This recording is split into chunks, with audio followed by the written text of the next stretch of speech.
All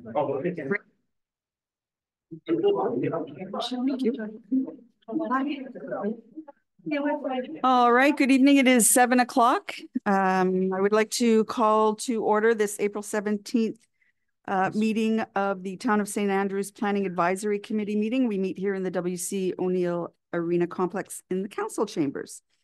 As I look around the table for attendance, I notice Mr. Tanner is not here, but everybody else is, so we'll move forward with that. Now we have an agenda in front of us. Just a quick request, a little amendment, if we could move item number 3 under zoning applications up to item number 1 in that category. Move everything else back down for just reasons of efficiency. If anyone wouldn't mind including that amendment. Motion. Okay. Seconded agenda. All right. All those in favor of approving the amended agenda, please signify by saying aye. And any opposed, Mr. Cross? Please signify by saying thank you. That's fine. All right, none opposed. We will move forward with that agenda. And as we begin, we do recognize that we are on the unceded traditional territory of the Peskotomuhkati people. And welcome to our meeting.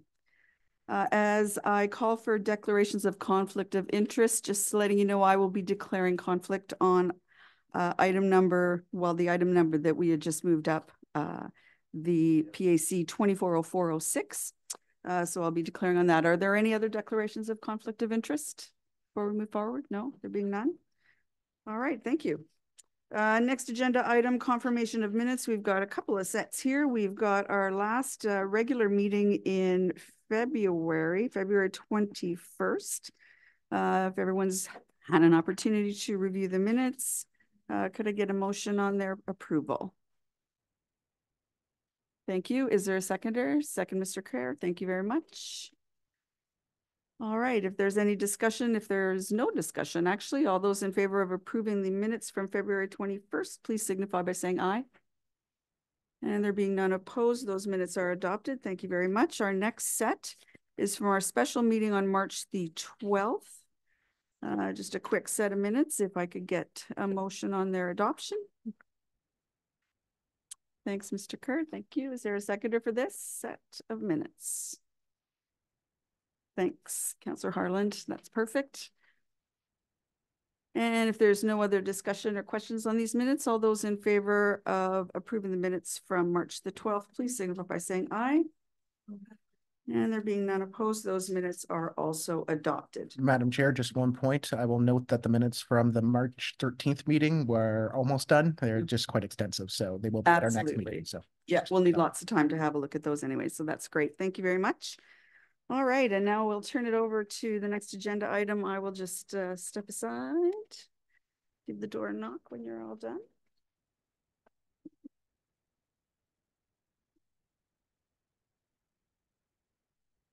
See everybody.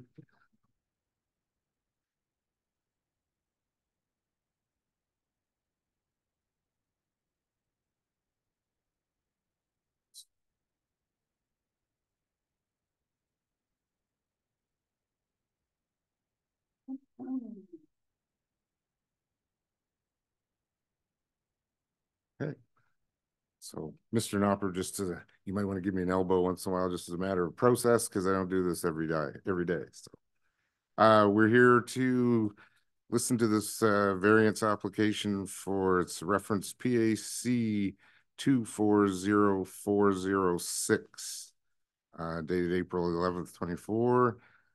Similar to or compatible with tourist commercial accommodation for the St. Croix River Homes Incorporated, PID 150829993.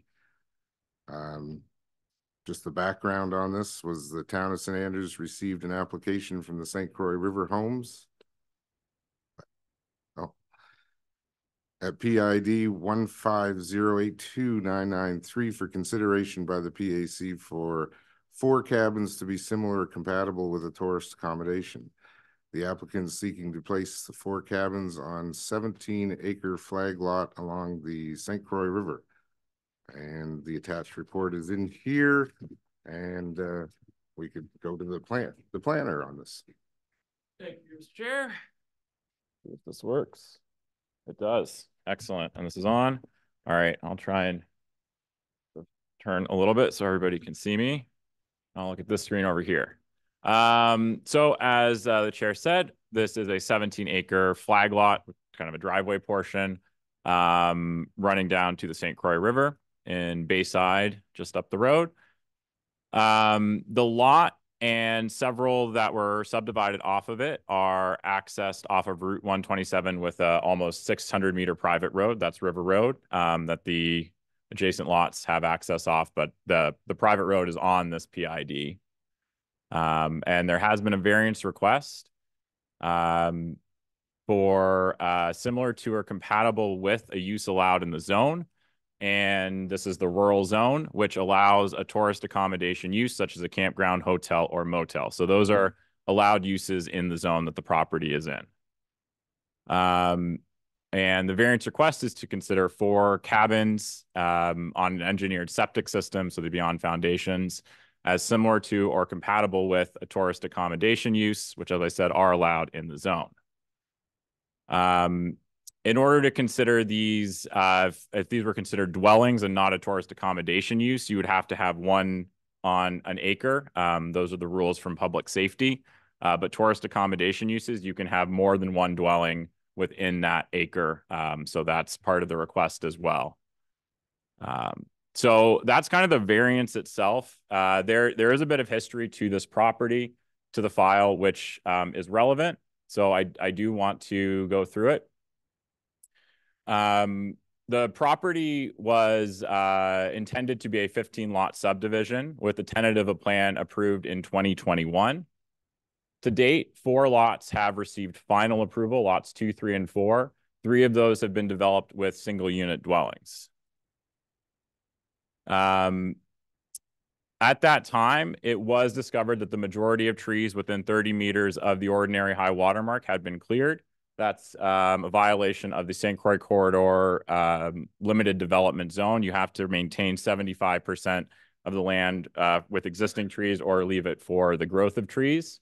If it basically just, you have to preserve 75% of the land. And that was not done.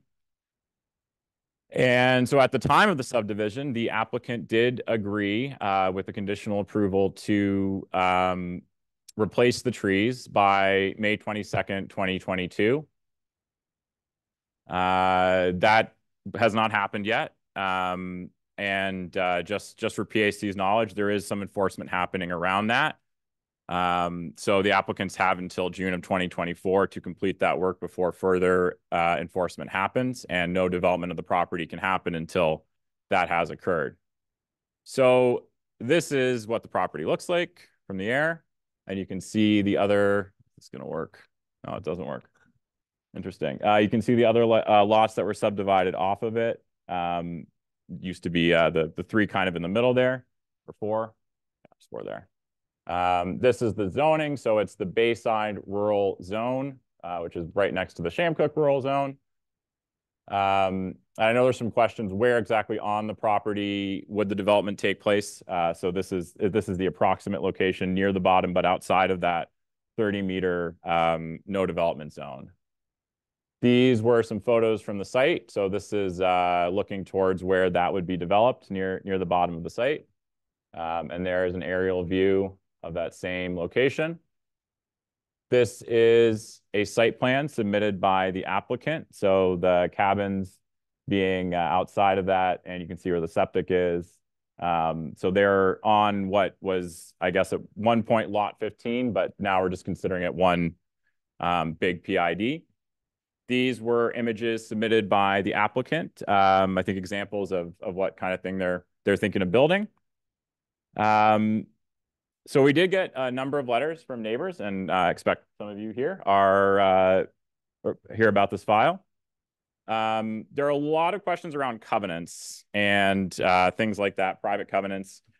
Covenants are between landowners, and it's not something that the municipality, unless it's a municipal easement, gets involved in. So Really should not be anything that the PAC is really considering tonight, because that's a legal issue between landowners. So yeah, as I said, they're not regulated or enforced by the municipality. The municipality deals with zoning. There are lots of questions around the history of the development, clear cutting, things like that. The land use itself, there are concerns around, additional tourists. What are the impacts of that going to be? Fire pits, noise, things like that. So in my mind, there's multiple separate issues going on with this file. One of them is kind of the pure variance itself. So is this the proposed use? Is it similar to or compatible with a tourism use as allowed in that zone? And that includes campgrounds, hotels, motels. They're allowed. No other restrictions. And if you drive through Bayside, you see campsites, you see tourist accommodations. One of the campsites has over 100 RV sites. That is a completely allowed use in that same zone. The definition for a motel is an establishment designed to accommodate the traveling public.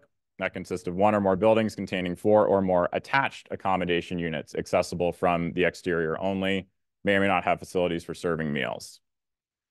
So when I read that, the only difference between what the applicant has proposed is that these are 4 detached accommodations. And again, when you take campsites into consideration with separate RVs, I don't personally see a huge difference in those. So that's kind of the variance itself, and there are conditions recommended to deal with some of the externalities of that and to address the previous condition and history of the land. And I mean, some of the other issues, and the applicant will speak, the neighbors will have a chance to speak too. There are other issues that are certainly valid issues. I just don't know if they're necessarily going to be issues for PAC, if things around covenants, aspects of the subdivision itself. I believe there will actually be a subdivision application to kind of restart that process for that subdivision coming to you next month. So kind of park all of that. So what my recommendation is on the variance itself, to approve it as being a use similar to or compatible with a tourist use and allowed use in the zone, with the conditions of a 5-meter landscape buffer being around that and any adjacent residential uses. No development until there's a septic permit issued by the Department of Public Safety. That's a standard for any development in a rural area. And that before any further development of that property happens, the trees are replanted. The applicant originally agreed to replant 30 6-foot tall, 1.5-inch wide trees. And there's a replanting plan that was submitted at that time. That's in your package. So that's what the applicant agreed to at that time.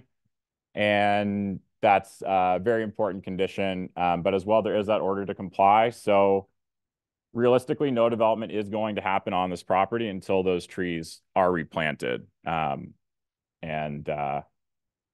really outside of the variance in and of itself.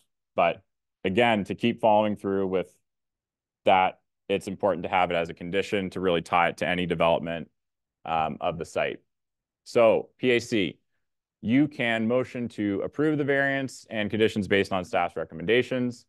You can motion to approve with modified conditions. You can motion to reject based on it not being similar to or compatible with the tourism use, or table it for specified information that you would like to see further. And so that's it for me.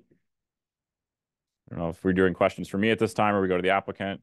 Yes, thank you, Mr. Gilbert. Okay.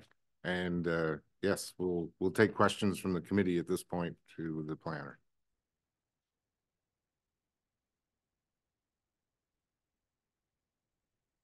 So Xander, you said that in likelihood there's another application that's coming that would potentially be coming to PAC next month. Yeah. Again, with respect to this Yes. property. The applicants may be able to explain their plans better than I can. Okay, because I guess I'm my question is, do we not do we as a PAC not need to fully understand the applicant's vision or goal or desired outcome before we speak specifically to this application? It's possible that the applicants, and again, the applicants are here, they'll answer questions. They may be intending to finish subdividing the property, and on lot 15, on the previous lot 15, this would be a development there with the rest being residential. But to be honest, I've heard a lot of different plans coming forward, so I'm not particularly sure myself. Okay. But this was the application that we received that we had all the materials for, so comes forward. Thank you. Any further questions from the committee for the planner? Oh, go ahead, sorry. So the recommendations with conditions, one of the conditions was about a 5-meter buffer, right? Is 5 meters what is standard? 5 meters? Pretty standard. You'll see in other rural plans. For some rural plans, like I think Shamcook maybe even, or it could be another rural one. For a tourism used to be developed, now not in this one, but another one's a tourism used to be developed 5-meter landscape buffer around it between any residential uses. But could PAC request that be that 5 meter be extended? Yeah. Because 5 meters doesn't seem to be, in the grand scheme of things, doesn't seem to be a very... It could be, you'll see 15 meters for more industrial. That's a pretty standard 15 to 20 meters for industrial developments. Okay. Thank you. Xander, in the presentation, you said as the tentative approval, you guys had set it back to the 15 meters, but originally it was 75% of trees within 30 meters. How come 30 meters not being enforced? I think it is 30 meters. A lot of 15. Lot 15. It's just the number, lot 15. Okay. On lot. So you're doing 30 meters setback from the Yeah. main high water. Okay.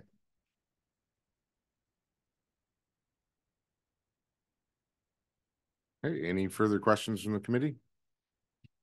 We had Dwayne first here. Sorry, Alexander, just on that sketch, on the layout of what they were proposing, there's a septic bed and it's right on a dash line. What is that dash line? Do you know? That's the 30-meter setback, I believe. That's Yeah. a setback. Yeah. So the septic would have to be outside of that setback too. And again, that's going to have to be approved by the Department of Public Safety and the regional plumbing inspector. So we need to see that they have gotten that. We don't actually get involved in where it goes. Okay.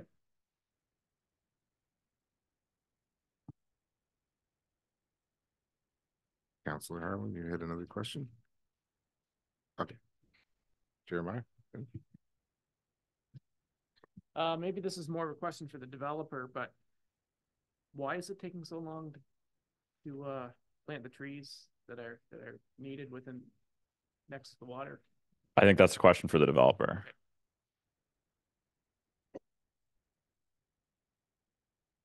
Okay. Have we satisfied our questions of the planner? To the planner?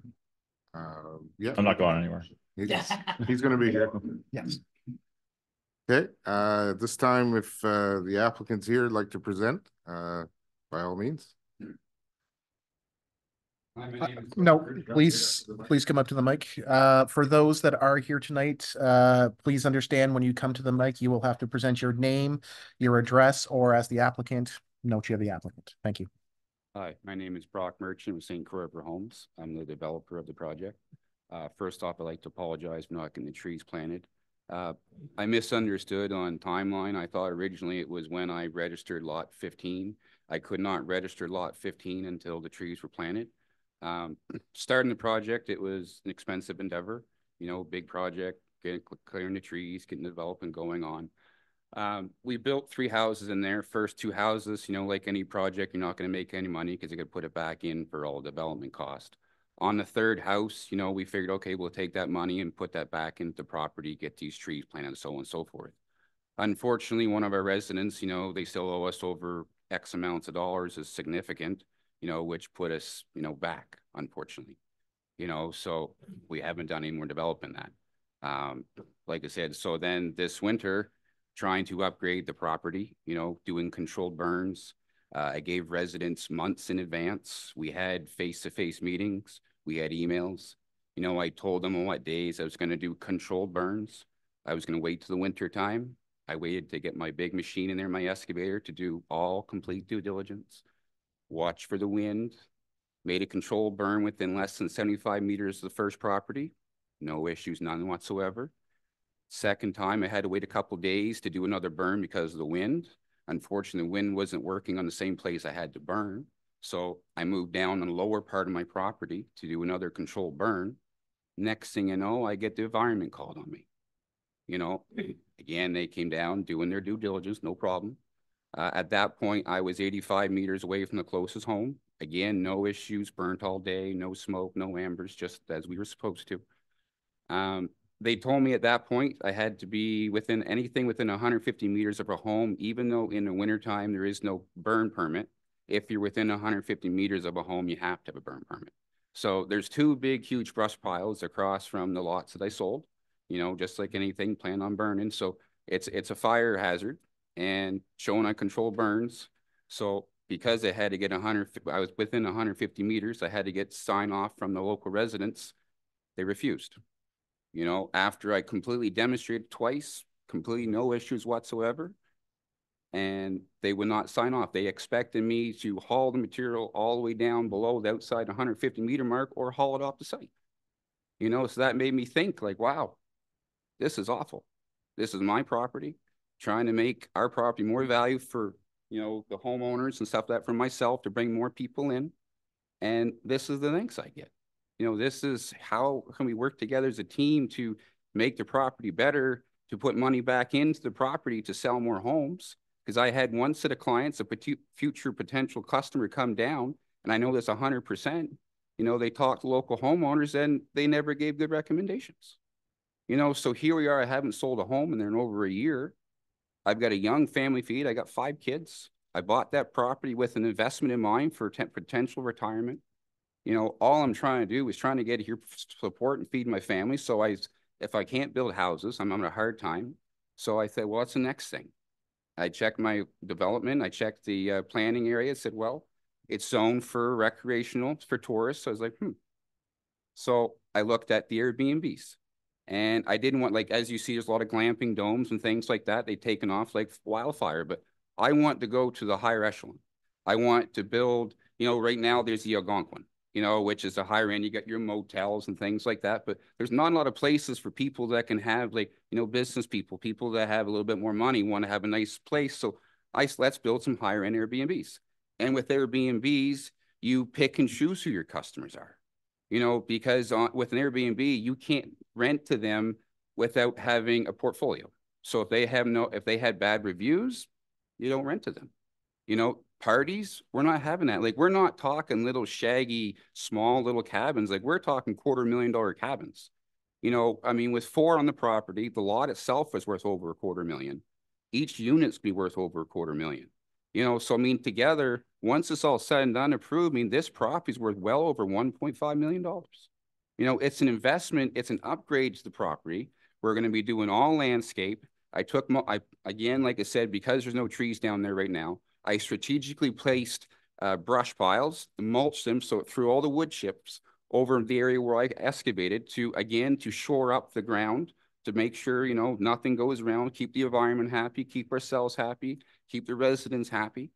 You know, so again, I'm trying to do as much as I can here to support everybody, keep my tenants happy, you know, keep my family happy, but it's been a real struggle. You know, it's hard to work with people that don't really want to work with you. You know, so like I say, with the Airbnbs, I get my money up front. I don't have to worry about chasing people for money. I can pick and choose who I want to rent to. Obviously, I'm not going to have parties because it's an investment. I plan on sinking a lot of money into this thing. So it's a future. You know, like I said, I'm not going to have people there, young kids. Like this is going to be like we're talking $300-400 a night, you know. So it's not going to be someone that work at the Save Easy or, you know, I'm not trying to degrade. Sorry, my apology for saying that, but like someone, it's not going to be there. That's going to have parties. I'm looking for the higher caliber of clientele. So like I said, that's why we're looking at the pictures, like I said, with Airbnbs, with, you know, the not glamping domes. We're talking about, you know, A-frames. We're talking about Scandinavian huts where it's all higher class, you know, so that way there you're catering to people. Because in St. Andrews, it's missing that. Yes, there is a lot of Airbnbs, but there's nothing along waterfront. You know, you got the Algonquin, which is absolutely beautiful, but you're in town. You know, here we're 3 minutes away from town. So we can still accommodate all the people in for business. We'll have high-speed internet, you know, a full kitchen. So someone wants to stay here for a business trip, they certainly can. You know, they want to come here, they want to buy a home, need a place to stay, they certainly can. It helps us. Again, I know at least one different set of customers, you know, trying to sell a house, but the old saying, I got my house here in Ontario or BC or wherever, I sell that, where do I go? Why build a house? I'll be able to offer that option. You know, so it allows me to be able to better serve my clients for the long-term future. And it's reoccurring income. If I sell that one lot, yes, I make money on the lot. Yes, I make money on the house. But once that money's gone, it's gone. The original intention when I bought this property was to develop it in 5 to 6 years and buy another piece of property. Well, we're going on year 4. I've sold 3 houses. All the other land I was looking at purchasing, it's been either sold or sold for twice as much, you know, so it makes the options available for future development smaller and smaller and smaller. Again, as I say, I worked all over the country my whole life. I've got 5 kids now. I got a 20-minute drive to work. I want to keep it that way. I don't want to have to go to St. John. I don't want to have to go far away. I want to be home every night. And if I continue the way I'm in right here, once this land is full with residents, if I didn't go this route, where am I going to go next? At least with short-term rentals, it's reoccurring income. So I'll be able to pass this down on toward my family, their generations, and their generations, and their generations. And at the same time, I can help money in the local economy because I can hire cleaners. You know, I can hire landscapers, you know, so that money stays into the town. People coming in, they don't have a place. Look at the wintertime. Wintertime, the only place open is the Algonquin. Not much options. This will be open year round. You know, and by doing this, by actually having money back into the property, I can do the things like trees.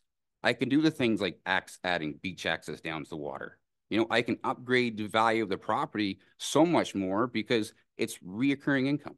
It's money coming in all the time compared to making it sale once a year or twice a year, once every couple of years. I don't know about you, but you guys probably get paid every week or every 2 weeks. Sometimes, like I said, on that property, it's been over a year since I got paid. And the money that I did get paid, I'm still short. You know, I build a house and I'm still short. So pretty hard to come forward like that. So again, like I say, I fully understand the trees. You know, I'll work, like I said, and we get this approved. You know, I'll go ahead, get some extra financing. So I'll plant those trees. I absolutely don't mind. It's just I haven't been able to make enough money off the property to put back into the property, unfortunately. And like I said, I figured, well, hey, it's a winter time. We'll make the property more valuable. Let's get rid of all those burn piles. Let's clean up. Couldn't do that. So instead of spending, you know, $100 to get a place burned, now they expect me to spend, you know, $5,000 to $10,000 to remove the brush. That's not fair. After I've already completely demonstrated 2 different times, no issues at all, gave them plenty of information, plenty of time to process and prepare. Told them, I even gave them, one homeowner asked for insurance, showed them my insurance, told them, don't worry, guys, completely covered. And they still called the environment on me. They still would not work with me to burn this brush pile. So my hands are tied on my own piece of property. That's just not fair. So here we are today. Great. Thank you, Mr. Merchant. So we've heard the applicant. If there's any questions to the applicant from the committee here. I got one more thing too, actually, sorry. Go back to the covenants. Question. Number 10. The lands shall be used for private resident purpose only. The lands, I'm just picking one. The lands or any buildings erected thereon shall not be at use anytime used for purpose of any profession, trade, employment, service, manufacturing, or business whatsoever, nor any preschool, kindergarten, school, daycare, church, hospital, hostel, or other charitable institution, nor as a hotel, apartment house, boarding, lodging, or any rooming house or place of public resort, nor for any sport other than such games as are usually played in connection to normal occupation private residence. That is a covenant that they're all upset about. However, on one of my clients, they run a business. They have decals on their vehicles. They have delivery vehicles coming in every single day. Mr. Merchant, we would. Sorry. With the covenants, it's really a non-issue for this committee. So okay, we're just going to stick to what's available for the variance. Okay. Certainly. No, that's fine. So back to our committee. Any questions for the applicant? Annette? So, Mr. Gopin indicated that we as a PAC would probably be getting another file related to this property next month. So can you help us understand what the intent is with respect to your property? So what happened, I didn't realize I had to re-register my subdivision every year. So that, I didn't realize that. So when I talked about and questioned about this lot on lot 15, where the potential project was going to be, I found out that my subdivision got unregistered because I did not register every year. So, excuse me. So that's why, obviously, again, I don't want to not build houses, right? Like right now, the closest house to me is well over 1,200 feet. You know, we're not talking like, you know, Xander was saying, you know, 5 meters, 15 meters. I'm well over, 400 meters right now. You know, I don't want to be building up next to them. I'm not trying to upset them. I'm just trying to make my property pay for itself. So I would like to get my subdivision back again for next month. So because I still have some lots to sell. You know, I like to develop half of it and just keep a big buffer. You know, I like to build the short-term rental properties on the waterfront like they're on lot 15 and keep a big buffer. I don't want, that way they have their space. I mean, right now, these A-frames and short-term rentals can't even, all they're going to see is rooftops. They're so far away, they're not going to hear any noise. We're not having fire pits. You know, I'm having hot tubs. You know, I'm going to have hot tubs. We're going to have a propane fire pit on the deck. Because let's be real, you know, as a fire pit, it doesn't last around here. Look at last year. You know, so you advertise a fire pit, they come here, you can't have a fire. Well, that's not unfortunate. By having propane on the deck, you know, it's controlled. You don't have to worry about the fire ban, and it's close. Thanks. Yeah. Just to reiterate what Councillor Harlan was asking. If you're coming in for a subdivision plan again next year, is there any changes to that subdivision? No, it's the exact same Is thing. it the same Yes, plan? sir. Yes. So there's no change, you're just registering the same plan? Absolutely. Okay. Sorry, maybe I just didn't understand the question early when you asked it. Any other questions for the applicant? You'll have your check. So curiosity's sake, Brock, like we're reading all the documents we have. We know we're going back to a subdivision plan next month. And just trying to get in my head that you're going to do what you said you were going to do, or you're saying what you're going to do. And back in December 16, 2021, you were hit with an order from the commission, the Southwest Solid Waste Commission, May 15, 2022, to replace those 30-meter of trees. That's 2 years ago, right? And you were given 6 months. And I mean, shy of running to the hydro line and start ripping up a bunch of cedars and planting them and getting something in there, why hasn't anything been done to mitigate the issue you have with the Service Commission first and foremost, right? I mean, you say you're going to do it now. Right. I know you're probably going to do it because you won't get a building permit otherwise. But how come if you planted those trees 2 or 3 years ago, it would already be infilled quite well? There'd already be some grass at the bottom. You might have appeased some of your people that have built there over time as well. You know what I mean? And made the river's edge, you know, there's been, water run down there and go into the river, and probably the edge is probably suffered because of it as well. I'm just wondering why you didn't even respond to the first action placed on by Xander's group.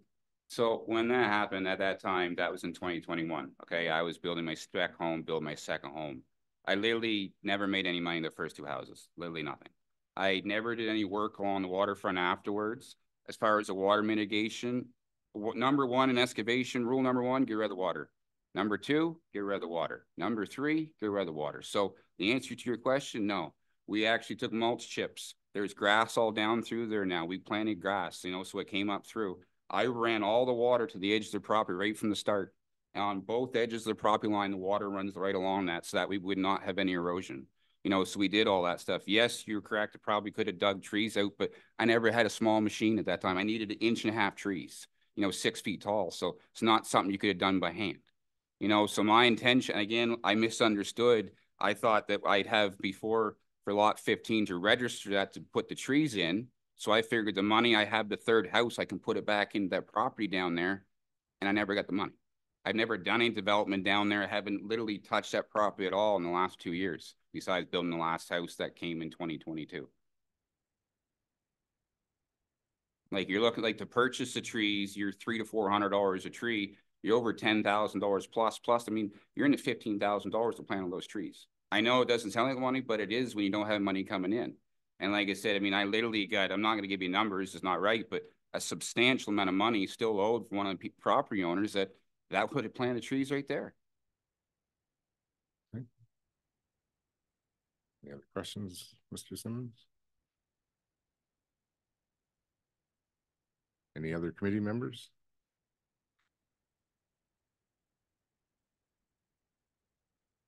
Okay, hearing none. The next step in this phase Public is comments. public comments. Yep. So each member of the public that wishes to comment will be allowed to come up to the Yes. podium. They'll say their name, their address, and provide their comments. You'll have up to a maximum of 10 minutes. And as noted by the chair, please note the covenants that have been described here tonight are no bearing on the discussion. So it is the discussion is on similar to or compatible to tourism commercial use.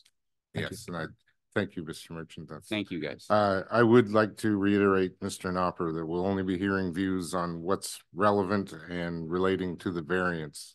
As far as the covenants and things like that go, it has no bearing on this committee's decision. Okay, so we want to keep it.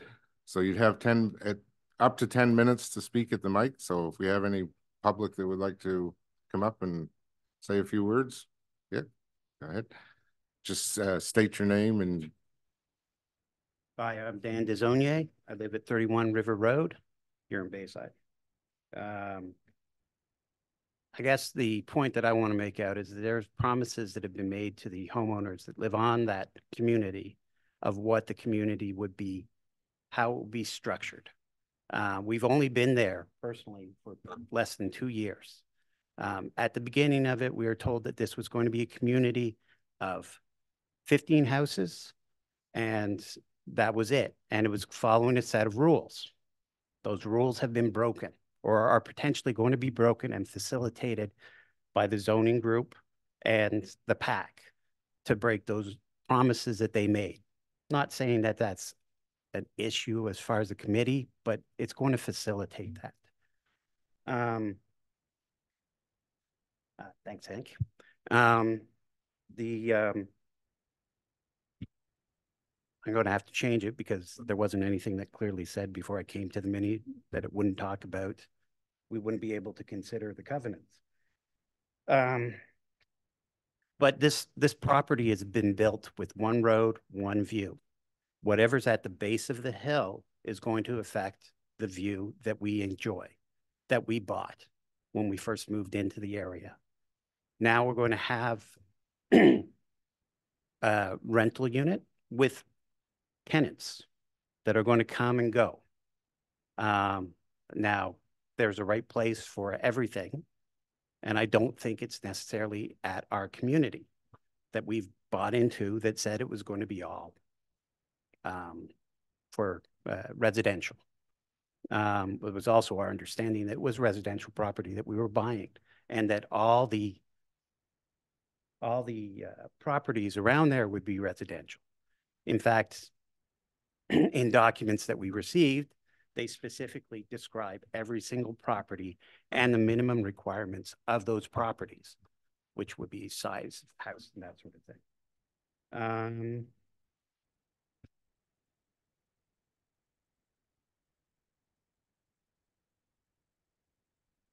Noise. We are concerned about the noise, the traffic. It's all going down the one road that we have been paying monthly to maintain. The road is going to receive additional traffic and room, and then there'll be always discussions about more price.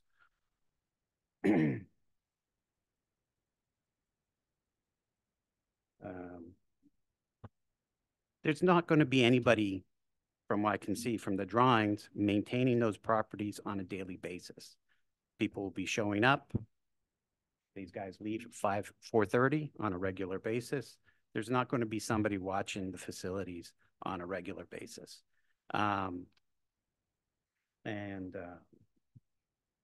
concerns us. It'll actually probably end up being the owners of the property that are calling the police if there's tenants acting up.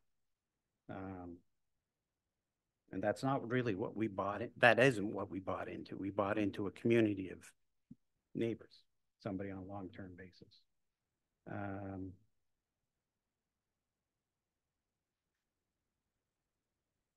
The promises that haven't been met on the zoning piece is very common to what we're seeing on a daily basis from these from the builders. They've made promises about access to the beach, which is on the sign, that has not been done since the beginning of this thing. We also didn't know that there were zoning issues, that was never addressed when we bought the place, which is probably the access to the beach would be considered under zoning, I would imagine. There was talks about maintaining the road or developing the road. From the sounds of it, they couldn't even develop the road on a zoning basis. But yet, when we first moved in, they were talking about working on the road and cleaning it up as of September of that year that we bought it, less than 2 years ago.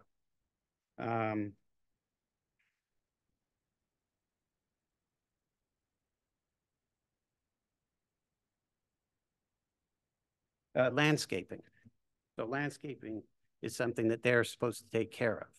Last year, they whippersnipped the property at the front entrance twice. I bring that up as a promise that they're not making.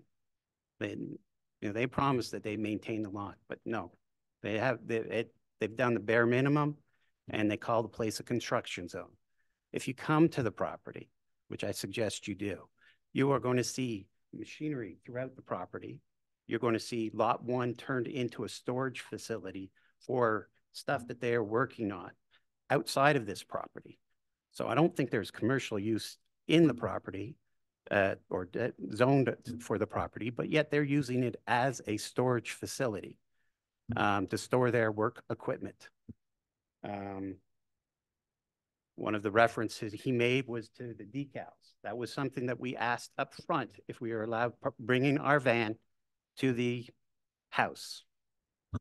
But it also goes to the deed. But we got permission from them at the beginning that it wouldn't be a problem. They said it wouldn't be a problem. And it hasn't been a problem. They haven't argued about it until this moment right now.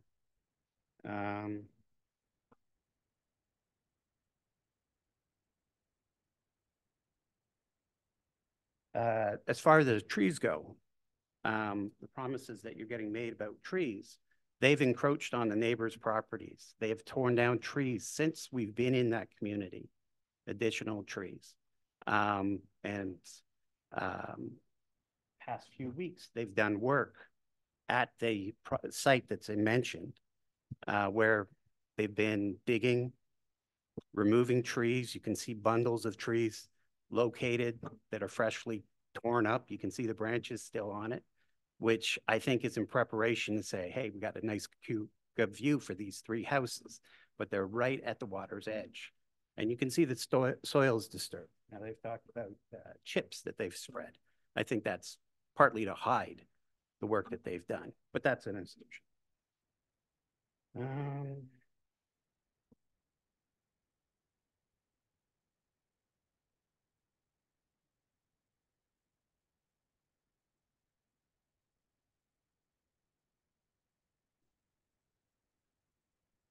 We're told that the properties would all be used for residential properties only, right at the beginning of the sale of the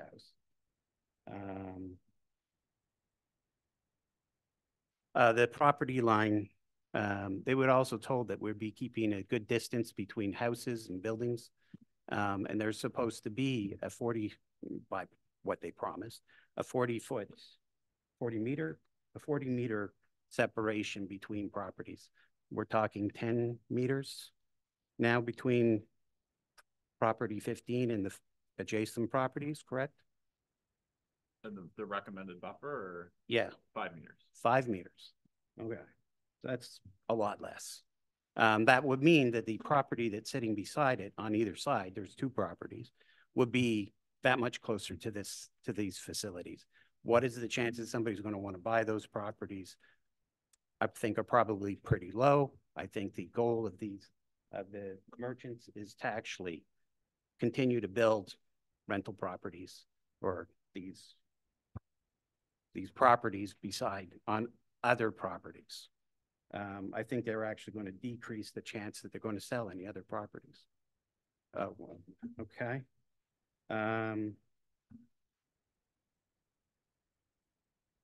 Well,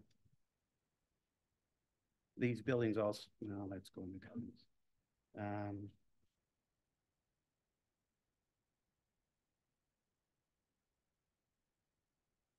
I guess I'll just finish with, I don't think that everything that the merchants have said today is actually true. They haven't met our promises. They haven't met the zoning promises in the past. I'd love to go into a series of questions here. I'd love to know exactly what our zoning is or for these properties. It hasn't been explained. I think you're saying that the current zoning allows that property. Yeah. So they're not asking for zoning change. So it's a little complicated. They're allowed to do a tourist accommodation under zoning, which includes campsite, motel, hotel, and what they're asking for is to consider the 4 cabins to be similar to or compatible with those uses. But those are uses that are allowed in the zone. It's not a purely residential zone. At the same time, they're talking about switching the properties back and forth. So longer term rentals than a week or day. I guess I should make it clear, if it's not obvious, I don't agree with their request. My wife and I don't agree, and I think I can leave it there. I've submitted a document that outlines all of the things. I still think the covenants is a promise that they've made to us that they are breaking. Thank you. Anyone else like to come up and say some words? Please state your name and your address. Victoria Smith, 35 River Road, Bayside. Oh, okay. Brock, never in my wildest dream 2 years ago did I think that we would be here tonight talking about this. We were sold a vision. I'm not going to repeat what Dan has said, but a vision, beautiful views and large lots, close to town, really everything that that appealed to us. And now here we are sort of trying to fight this so that we can maintain the life that we have led for the past 2 years. And Brock, you talked about wanting to maintain your life, living close to your work, 20 minutes. We also want to maintain that.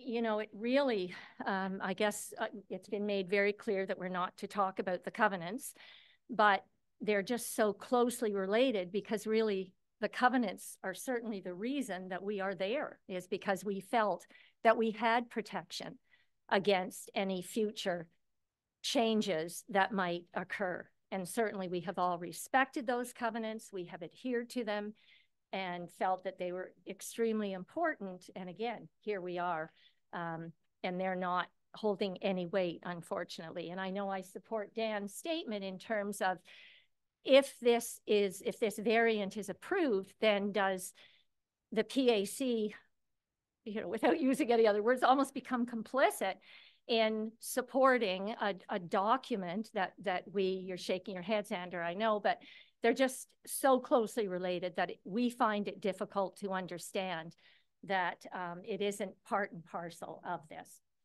Xander, when you showed the diagram and you showed the 3 homes that we are living in, as you can see, we are smack dab in the middle of this development.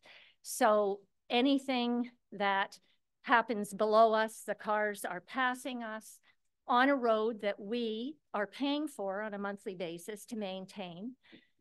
So that, is a very important point, that road then, the more and more traffic becomes in much greater need of maintenance. And then do we end up also paying for that? Certainly, I don't think it would be a stretch to say that knowing that there could possibly be rentals at the bottom, it would decrease our property values. As you can see, the sign at the top of the road talks about historical landings, a beautiful view of the St. Croix River, deeded beach access, and it really is an incredible view. And people are taken aback when they come and see. So knowing that there are rentals down there, does that then decrease our property values, investments that we have all certainly made.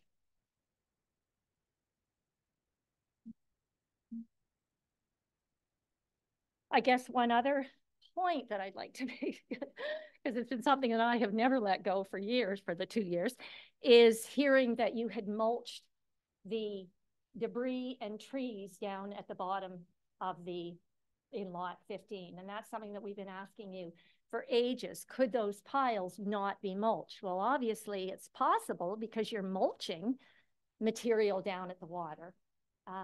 So that I'm dismayed to hear that. So that's it for me. Thank you very much. Thank you very much. Anybody else? Yeah.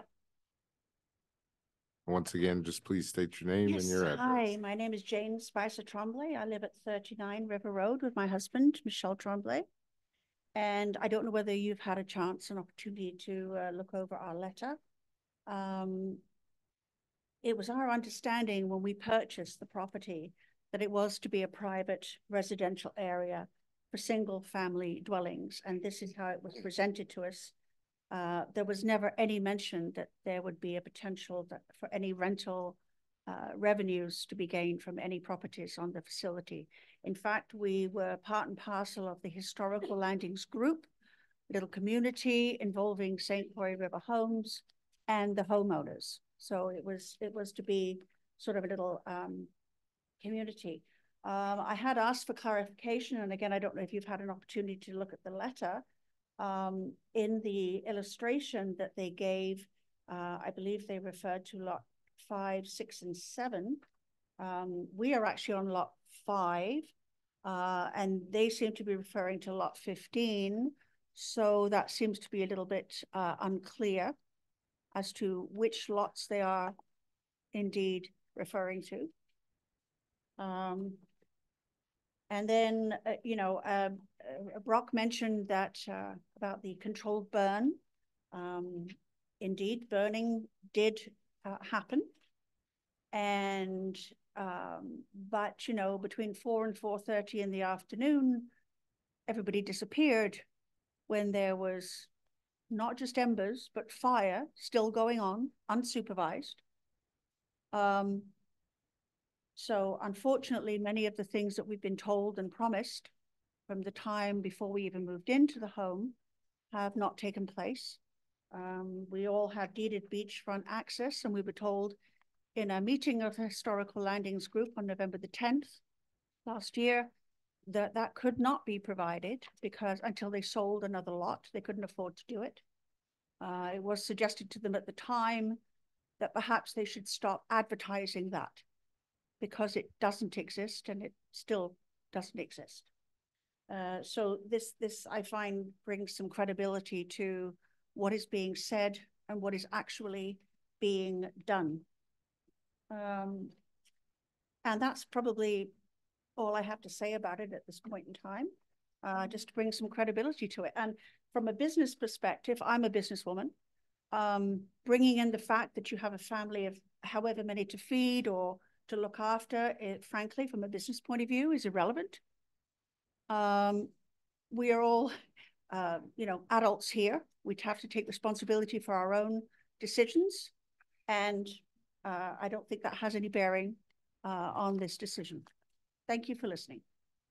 Thank you, Mr. Thomas. Any further public comments at this point? My name is Michel Tremblay. I live at 39 River Road. I just wanted to put a few words about what really happened since we purchased at 39 River Road. Brock was mentioning that some revenue wasn't coming in because not all payments had been done. Is correct. There are reasons, and there are legal reasons why this is not being done.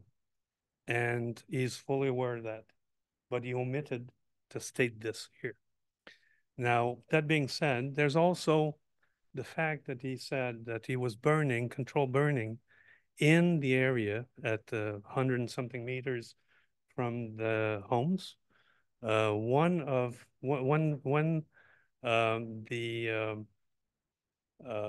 were stopped from burning. It was in front of our property. And like my wife said, like Jane said, at a certain time, everybody goes and the fire is still burning. There's nobody there to supervise. As far as being asked to look at or being asked to endorse their burning, we asked for insurance papers so that we wouldn't endorse a burning that is within the zone that is permissible. And then something happens and then we're caught, with the insurance, with our insurance. And they never supplied that document or those documents. So, there's a lot of things. Another thing about the deeded access never happened. We asked at the time that we purchased the house, there's a big lump on the road in front of our place, so just before you get to our driveway. And it's very, it's almost dangerous in the wintertime. And we asked that be gone before we move in. We were promised that would be gone before we moved in. We're supposed to move in before January, before Christmas, hopefully, before January last year, in 2023. And we end up moving in September. So there was a big delay. They did not remove that lump, that big hump. We were told at the time that they would do it, or actually during the meeting that, what was the date? And we were told that they would remove the lump in the fall. That never happened. Then we were told that they would remove the lump when they do some work at the waterfront, and then we're still waiting. So the road is not very safe in that area. You know, we've been waiting now all that time, and it makes us feel like that those trees that were never planted. Is it ever going to happen? We don't know. So thank you for hearing me out, and that's all I have to say. Thank you, Mr. Trombley. Any others this time? Okay. Mike Pomponi, 3800 Route 127 Bayside. We own the property adjacent to the development. And my question is, in the event that the developers are granted this variance, and if it was successful for them, what are the limitations for future variances? They have a lot of property. Could it expand into 3 or 4 lots? Is it something there's some restriction on it? It'd be nice to know what that is. Also, in the event that they are issued or allowed to do controlled burns, are they expected to be there for that burn? And if they're not, as a homeowner, do I have the right to call 911 to have someone come and take care of it?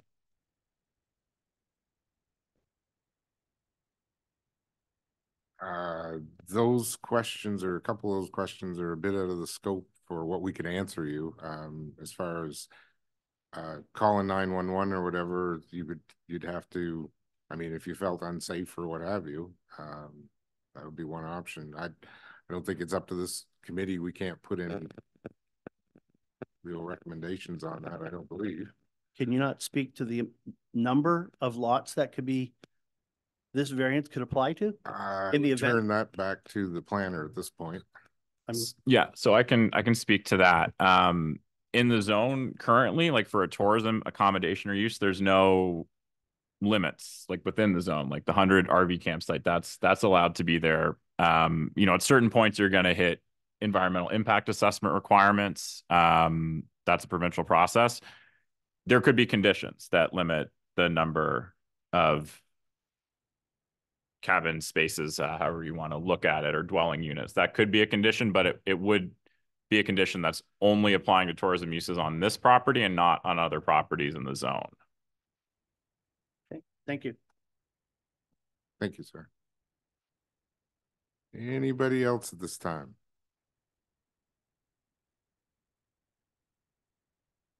Hi, everybody. I'm Brenda Hooper Rowland. I live at 3791 Route 127. I'm right across from the development.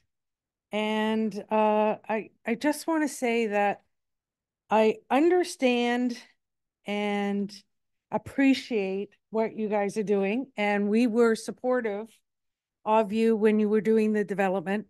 I do have concerns about this application and this variance. Only because it transfers from being a single family residence to a commercial, more of a commercial type thing. And I get, from a planning perspective, does the variance fit within the zone? It does. And I can't say it doesn't. But I think it's up to PAC to say that there's more to it than whether or not it actually is allowed. You have to take a look at the impact in which it has surrounding that parcel of land and who's impacted by that. Because one person's benefit is not outweighed by the rest around that may have a negative impact by you allowing it. So I am just going to say that I really would like you to take that into consideration. I have spent many years in property management, and I know the impact that absentee renters on Airbnbs can be on the neighbors. Even when you live 20 minutes away and you say, I can be there, I'm going to do pop-ins. It's when you're not there, crap happens. Excuse the language, but it happens, and it happens bad, and it impacts the people that are there. It increases the traffic that's going back and forth. And I appreciate your intentions is to screen the people, but I know even with the best of intentions, people are away, and I had to call them, and they were in Florida, and I'm saying, your tenants just destroyed your house, and has flooded my neighbors' houses and have, or given off fireworks at midnight at night, right? So it's like, I understand the management side of it too. So I don't have anything wrong with you personally. I'm just saying I don't want to bear that. Again, from a variance point of view, I would argue that the 100-stage campground or other similar usage, you have, let's take the Cameron's One or Island View, the people actually live there and the entire property is used for that variance. So if you have the Rossbound Inn, they live there and their entire property is that commercial property. It is used for hotel. That is not the case. You have to take into consideration the people that are right next to these units. The other thing is that they do pay for the road. If they are contributing to that road, they should have input on who is using that road. If they are paying for the maintenance of that road, you have to have their input. You have to have their agreement on that. I think if you owned all 17 units and you were going to go at this way, I'm not quite sure to have it's the combination. You'd have to have a management team on site full time to deal with it, just from my perspective. So it's not that. I just want you to look at the bigger picture here. It's not whether or not it's acceptable in our community, in our area. You have to look at the impact that it is going to have. And again, the benefit to one does not outweigh the negative impact that could happen to the rest. So please keep that in mind, and that they do have to try and come to some sort of terms that's going to work for everybody. And I really hope you find a solution. This one I can't support you on, but maybe the next one. Okay, thanks. Thank you. Hey, anybody else before we move along here? Okay. Diana DeZonier, 31 River Road. My husband's Daniel. We would have never purchased a house in this development had we had known there had been rental houses at the bottom. No matter how fancy you make your cabin, it's going to bring down the value of our property. And once you put those cabins down at the bottom, no one is going to buy the property that adjoins the cabins. Who's going to want to build a house next to rental cabins? Nobody. So then it dominoes. It goes from the next property to the next property to the next property. And our values just keep dominoing out of control. And I think it's entirely unfair.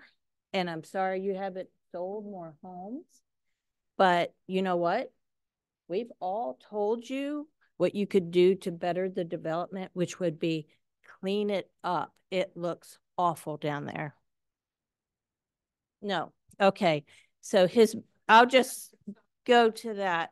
His burn piles were so large that you had to have a permit for them. They were not small burn piles. We're talking trees everywhere. So the fact that he wanted us to sign off on a permit was actually signing a waiver off on our personal insurance. And we could not do that because if he did burn our house down, the insurance company probably would have said, well, you went against the Environment New Brunswick guidelines. You signed a waiver that he could do that. So that's why we wouldn't do it. We thought about it all day and talked about it all day, and we could not do it because of our own personal insurance. I think that was it. Okay, thank you. I don't want to say one thing. On February 8th, I sent. Please just to the front, please. I'm only going to address one thing. To two different people on, sorry, what was it? I just lost it here. Shoot. Yes, on February 8th at 3:54, I sent Dan a copy of my insurance showing them to try again to do my due diligence to show him that, yes, my insurance would cover you guys and stuff like that. And you thanked me for it. And I sent it to him. So to say I never sent insurance. Okay, but, right. Okay, matter. But I'm trying to do my due diligence to Matter of show, order to here. cover everything. And again, control burns. If you look at my burn piles, the environment came down to look at my burn piles. She left. I have her card. She allowed me to continue burning because they were controlled. I was. Okay, again, Okay. just a matter of So, order. you're We're right, but- we're only dealing with Right. the But variance here. I was so. trying to work with them is all I'm trying to Yep. get. I'm not going to say any more, but Okay. I was trying. Great, Thank thanks. you. Can I just say one more word? Like Diane, when we approached them to purchase a lot and house, have a house built, we were never told, although in the paper that we received for this meeting, it said that they knew what they wanted to do at that time, you know, for the cabins over there, but they never told us about that. And if they would have told us about that, we would never have purchased that lot and would never have had the house built there. You know, and now if the concern that is even more is that if they are allowed to build those 4 cabins there,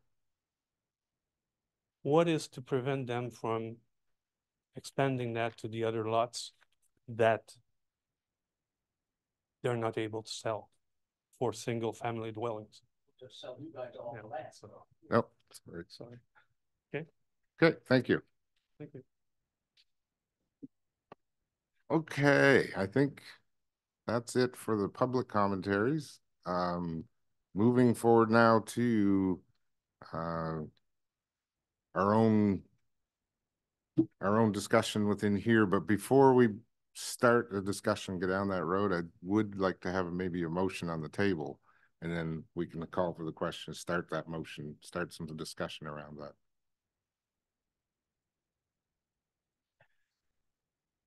Are we allowed to ask Xander questions before then? Are we done? Through you, Chair, you have the ability to ask further questions to the planner before a motion comes to the table. Yeah, we can get some clarification here. Okay. So Xander, I've got a few questions here. Wow, that's loud. I'll sit back. Sorry, guys. There we go. So a couple questions, Xander. So first, were there any conditions attached to the original subdivision plan when it was first submitted? Because we're really putting the cart before the horse since the subdivision plan doesn't exist. You're assuming we're going to pass it next month if it comes back in front of us. It's an assumption, right? So we're actually putting an assumption that lot 15 exists before we actually even deal with subdivision plan. That's the first question. So, the answer to that question is, if, let's say the lot 15 does not get approved, the subdivision plan does not get approved, the parent PID still exists. The PID that this application for still exists. So theoretically, the rest of the subdivision doesn't happen, but this development happens on PID. Oh.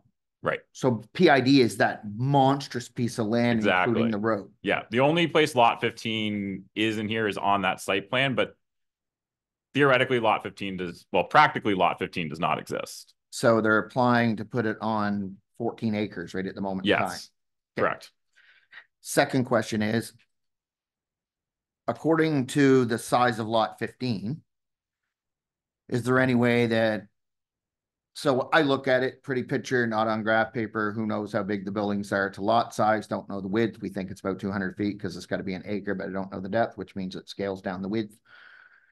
Does it meet the setback requirements? For our first question is actually, does this, because it's a new subdivision plan, have to comply with our new subdivision bylaws that we've passed? That you'll get into next month. Okay. So if we approve the subdivision plan, what are the setbacks on the outside buildings from property lines, and do they fall within the guidelines? Have they applied for those, or does that further down the road? That comes from zoning, not from subdivision. The setbacks from property lines, and they're 3 meters in the current zone. So 9 feet. Okay. As I was reading, so because if it falls within our new subdivision bylaws, our subdivision bylaws have a length of road from the main highway, and we just had that a couple months ago when we dealt with the property of Jim Ross's out, and we denied the application because the road length was too long. Does this fall within the road length application from the main highway to the bottom lot? So the road exists currently. It's a legal private road. So any things can still be accessed off of it currently. My understanding is, and I think you'll deal with this next month, to approve that road again for new lots, variances would be required. Okay. So my second, well, 4th or 10th question. So as I was reading the documents, because we were provided a bunch of documents on the past approvals, and we have the same letter that comes up from December 16, 2021. It deals with, in special notes, if we continue to add multiple dwellings, and we'll just say this is the first 4 on lot 15, and somehow we end up with 4 on 13, 4 on 14, and so along the face. There was a discussion done by the province that there had to be an attachment to deal with arsenic. So say if there is a well contamination, how many wells are on the property, and it would deal with water, does that fall within our, you know what I mean? You know what, I don't know if you know where I'm going, but generally it was just mentioned that it said the final plan of subdivision must be stamped with a private access note, the water quality advisory note for arsenic, and the 30-meter limited development setback being shown on, and following statement being, and then blah, blah, blah.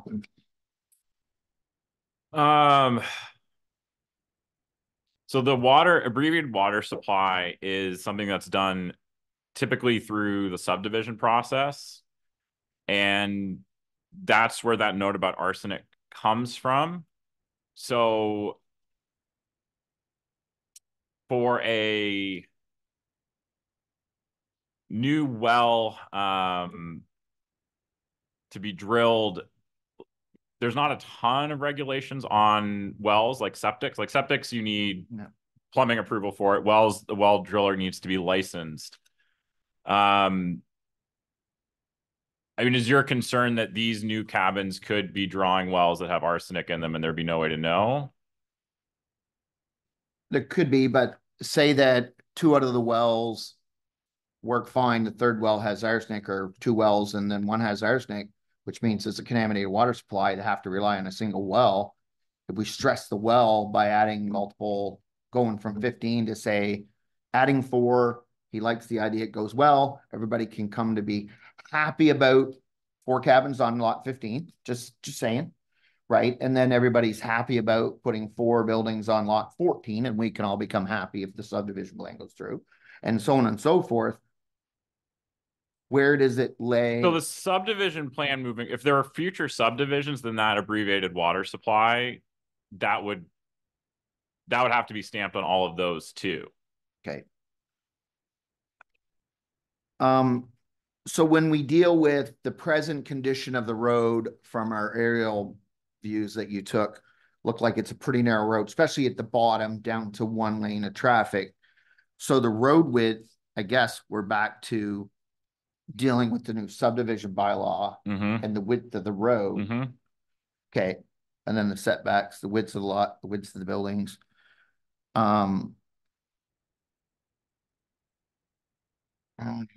Keep.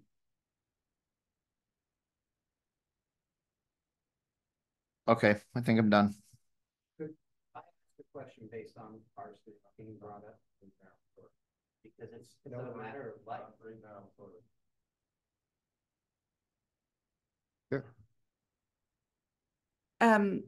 So Xander, just to clarify, because I thought Kevin was asking, in the first subdivision plan, were there any conditions attached to that subdivision plan regarding, I thought you were going to, regarding potential rentals? No. No, Okay. there are no conditions. So, The only conditions on that plan were for lot 15 to get the frontage variance it needed to theoretically exist, the trees had to be replanted. okay. And there are certain things that need to be stamped on the final plan of subdivision. Okay. So currently, because the applicant didn't apply for a new subdivision plan, what are the implications of that? What does that mean? Well, it means they need to come back to get that plan. It's basically a new plan. It's a new plan of subdivision. It's essentially void because the conditions on lot 15 were not met by the time they needed to be met by. And also they need to be, the exemption needs to be applied for every year, which as the applicant stated was not done. So any lots that have not received final approval at this point do not exist. Okay. So what we see in the package, Yeah, that subdivision plan that's really just doesn't exist. no. Okay. No. Now the lots that were the 4 that Right. had final approval, the 3 with homes on them, those are legal lots that exist. They have their own PAN numbers. Okay.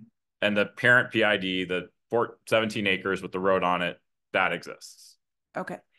And so what I understood you to say to Kevin is that this application is for the entire PID. Yes.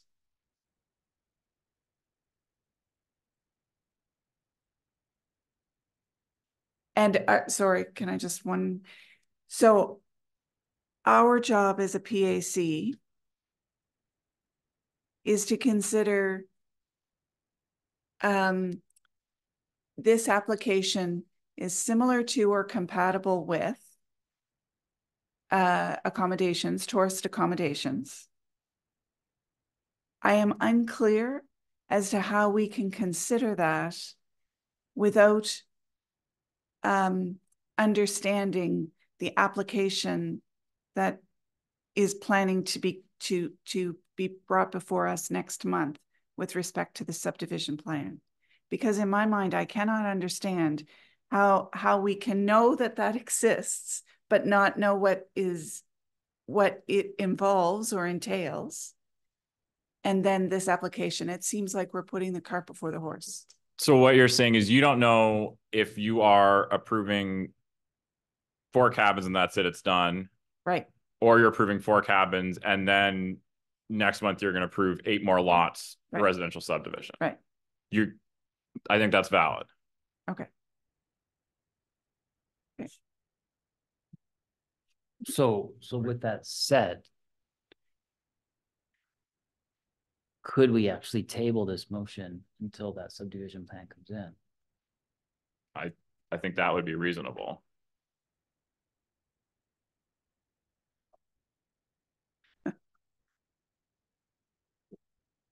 Yep. Okay, go ahead. Thanks. Thanks. So in regards to the trees, so the trees were, even though lots 13 and 14 are cleared to the river, there was never no conditions to put trees back in on those, only lot 15? If you look at the it's actually the whole river, it is the whole front. So the lot 15 is important because it required a variance. And so the condition on the variance is to replant the trees on the whole face. Yeah. Right. And now there's an order to comply for that too. So yeah. Okay. It needs to be done. And the other question is there any way, again, I'm petty. I have a big problem with graph paper. I am more inclined to see scale. Is there any way to ask for scale drawing of the lot with the parking, the driveway coming off the main, and the buildings on the lot with the trees in, so that we can see it? I mean, again, I know we've asked for this a lot and it tends to come back, but if for somehow this also gets pushed ahead a month and it gets delayed because of the subdivision plan, is there any way to have access to that scale drawing at the same time, Xander? If that's information you feel like you need to make your decision, then you can absolutely ask for it.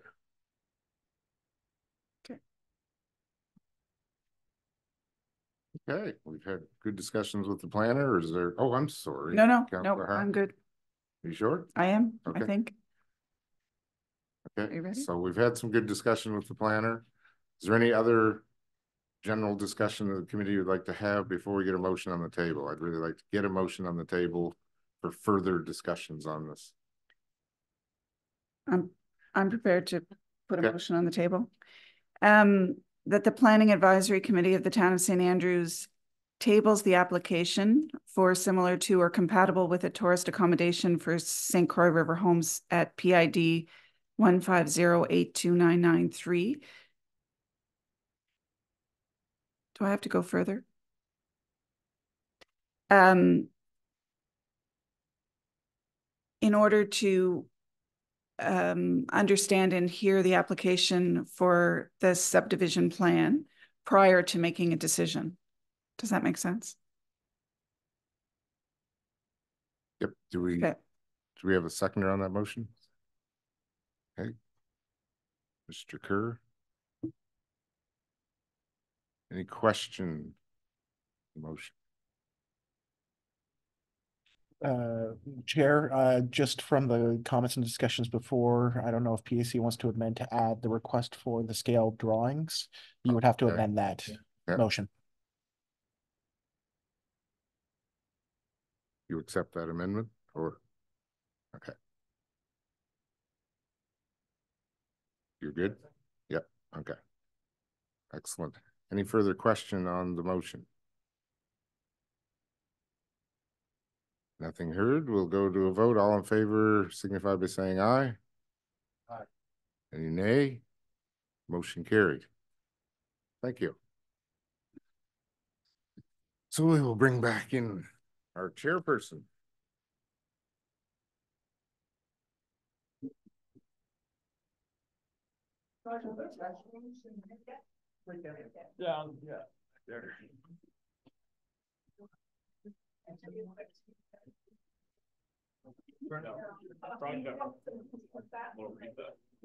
Warm, yeah, maybe let's. Madam Chair, do you want to call a 5-minute recess? Yes, let's go ahead and call a 5-minute recess. Okay, thank you.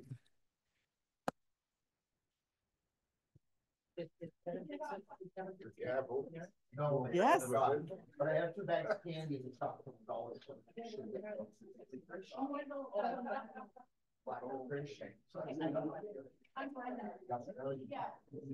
I hope we have time to get through the rest of this here. We've had our discussions.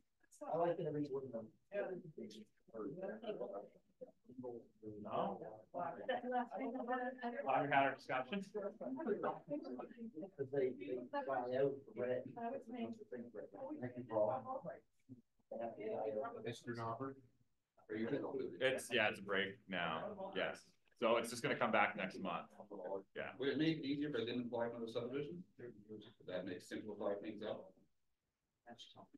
Because it sounds like you guys are confused between a subdivision and short-term Airbnb. No, that's not the confusion. The confusion is that you've got a Airbnb for this PID and you've got for subdivision. PAC wants to see the subdivision and before they'll make a separate document. Really put the cart before the horse. You're asking for a subdivision that technically by law exists. Well, that's why I'm asking. We have new subdivision bylaws that have to be here for whatever. Right. Well, that's why I just asked if it make it easier if I didn't apply for the subdivision all and just kept it as a parent kid. I mean, if that's your choice. Yeah. Yeah. It's definitely complicating it. Well, that's what I mean. I don't want to complicate this thing, right? Yeah. It comes down to your choice. Yeah, you sort of need to decide what do you want to do. Yeah. Because if you are going to put a subdivision forward, again, that's going to have an effect on what you're proposing here. Right. So anything you do. Yeah, we talk tomorrow. Yeah. Yeah. Yeah, I don't know if Judy's talked to you about that yet. No, okay. Yeah, maybe I'll talk. Yeah. Yeah. Well, thank you guys. Yeah.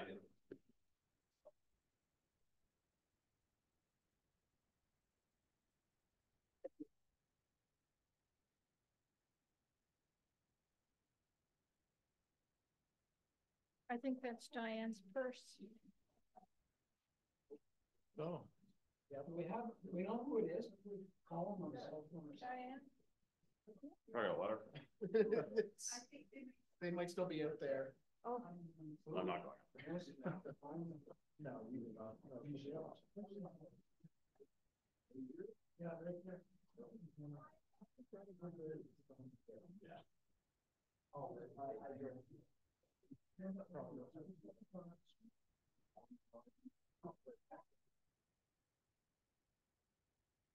Yeah. Yeah. Oh. Yeah. That's exactly what I was worried about. Oh, that was. Yeah, we give them the time.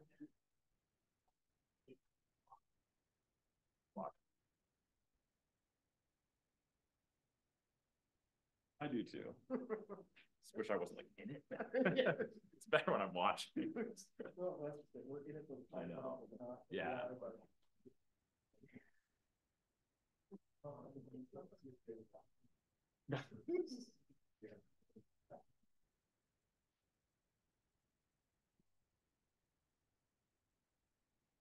You folks got a show? You got a show.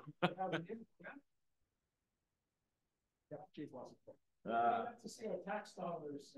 Yeah. We don't get paid.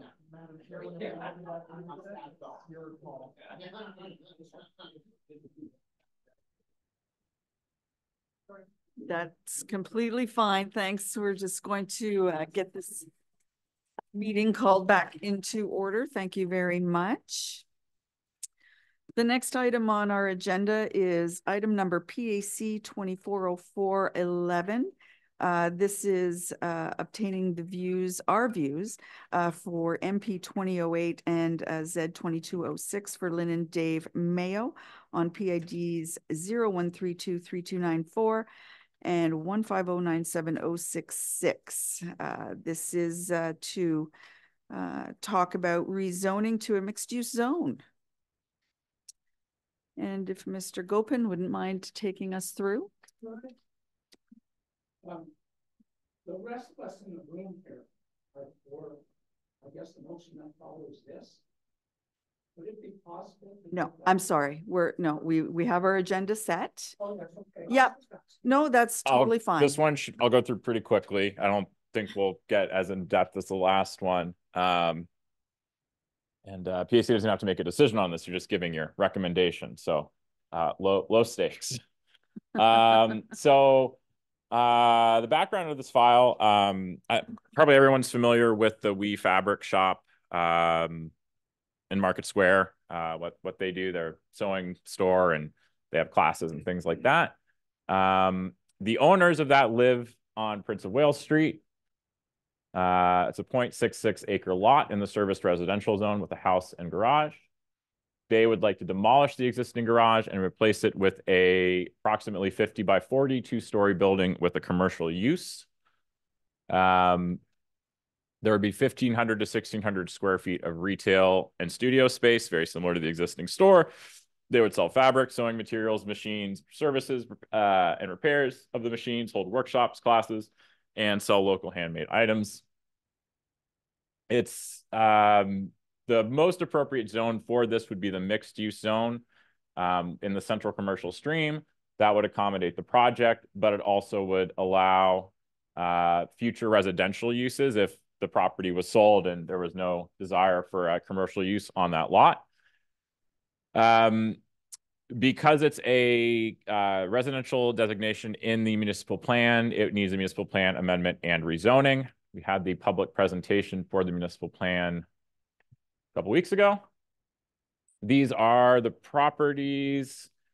It's amazing that the laser pointer doesn't work on these screens, but it's actually both of the service residential properties on that block there. The little, what looks like a road is part of it too.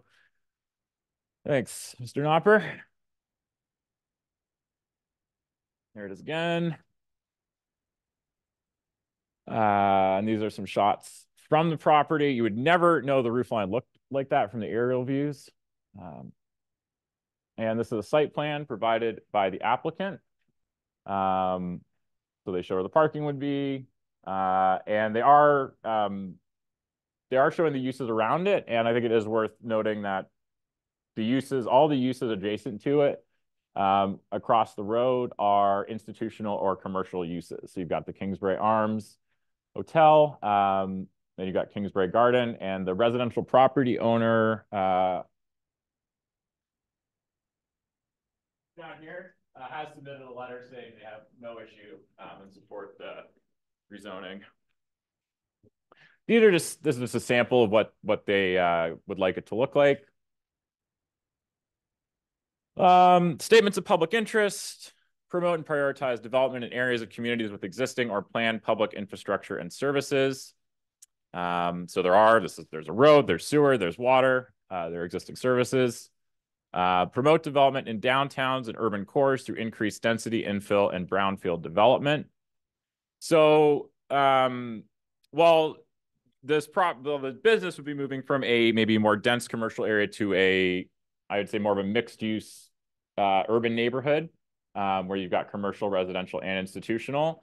It's going to add to that neighborhood. And I don't know if it's going to get here in this one. The current business has had some struggles at the current location because of its intensity, actually. So municipal plan policies around supporting year-round businesses. This would allow a year-round business to expand. St. Andrews should be a center for research, science, higher education, arts and culture, outdoor recreation, and other related activities. So this rezoning is supporting a business that is engaged in arts and culture. Improving the business community by encouraging new commercial, retail, and service businesses to locate in the central commercial area where most shops and services are found. So this is the one where I think there's some question of, are you taking a business from the central commercial area and allowing it to move out of there? Is that actually aligning with this municipal plan policy? So it is outside the very central commercial area. It is still a walkable location. And St. Andrews is not in a situation where you've got lots of vacant storefronts in the central commercial area. And there could be actually some benefit of having a business move out of that prime Market Square location where they feel like they don't like Paddle Fest. It's not helping them. I don't know how they feel about the herring. I won't say anything. Yeah. But they feel like they would have a better business if it was in a more residential neighborhood, more with some of the tourist stuff around there. So yeah, it's adjacent to commercial and institutional uses, tourism uses as well. We did try and see if this could fit into a home-based business, which would be an allowed use in the serviced residential zone. But you have to be a certain percentage of the floor space. You can only have a certain number of staff that are not family, and they wouldn't meet that. They will meet the conditions of not generating off-site electrical interference, dust, noise, or smoke. So in terms of the type of business in a residential neighborhood, from that point of view, it seems pretty compatible. And one of the nice things about doing something with an established business is you know what they're doing. And as I said before, they're being impacted by some of the other stuff that's happening in Market Square. And maybe there's a business that would really like to tap into that intensity. They've got plenty of space on site to meet the parking requirements. I think it's fair to say that they are part of the town's artistic and cultural offerings, which is something that the municipal plan points to supporting. So that's it. Council has asked for your views on this, and there's really no set format for that, as you know. Thank you very much. So it's over to the committee. Absolutely. I would be completely One surprised. question on every file. At least. Yeah, what minimal? Xander, it's an easy one. The town is considering the mixed use zoning switched over. Has any consideration been given to just this business being in that garage? I know you use it to mixed use, anything, but then it would fall within the criteria of what's allowed in mixed use, right? Or is the town attaching a saying this can only be a sewing shop? If they close it, it can't be a brothel. Well, brothels are not allowed in town, so that's an easy one. Despite what you may wish, Kevin. Sorry, there's a lot of there's so much tension from the earlier file. I had to get something out. Yeah. CHCO isn't around. So there are a lot of stipulations within the mixed use zone about changing from one type of business to the other. This question did come up at council, and council can attach conditions to it. So they could say we want to limit it to the new building. They could say, it's got to be this type of business. But if it was changing to another type of business in the central commercial zone, it would have to come to PAC for terms and conditions. Okay, yeah, just my concern was if it does change something else, like something that creates a ton of traffic.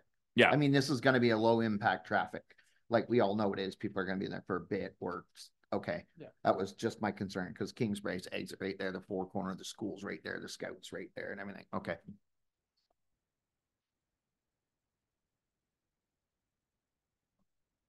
Thank you very much. Mr. Ingles, did you have a question or did Kevin ask it?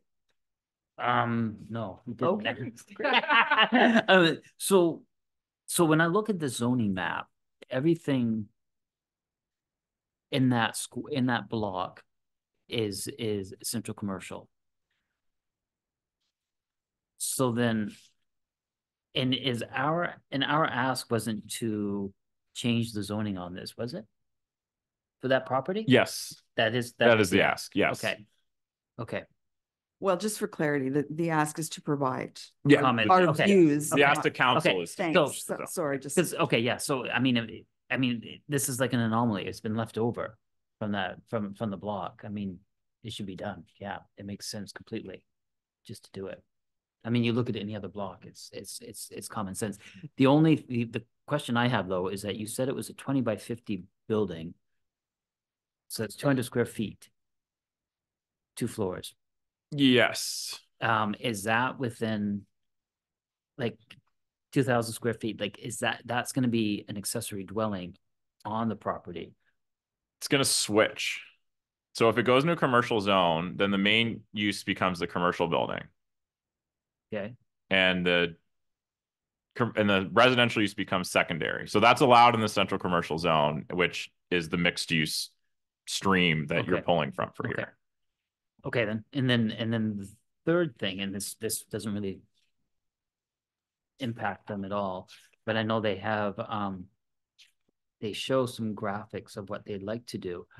I would highly suggest going forward that because the residential building is quite specific in a vernacular, that building should also be reflected to that building. It shouldn't just be what they feel is the flavor of the month. It should, but that's, once again, I know we have nothing to say about that, but I think that's something that could be communicated to the applicants. The applicant did express that they want to ensure that at least the sidings are matching on both, but I think that's a good point, that the buildings are compatible with each other. Okay.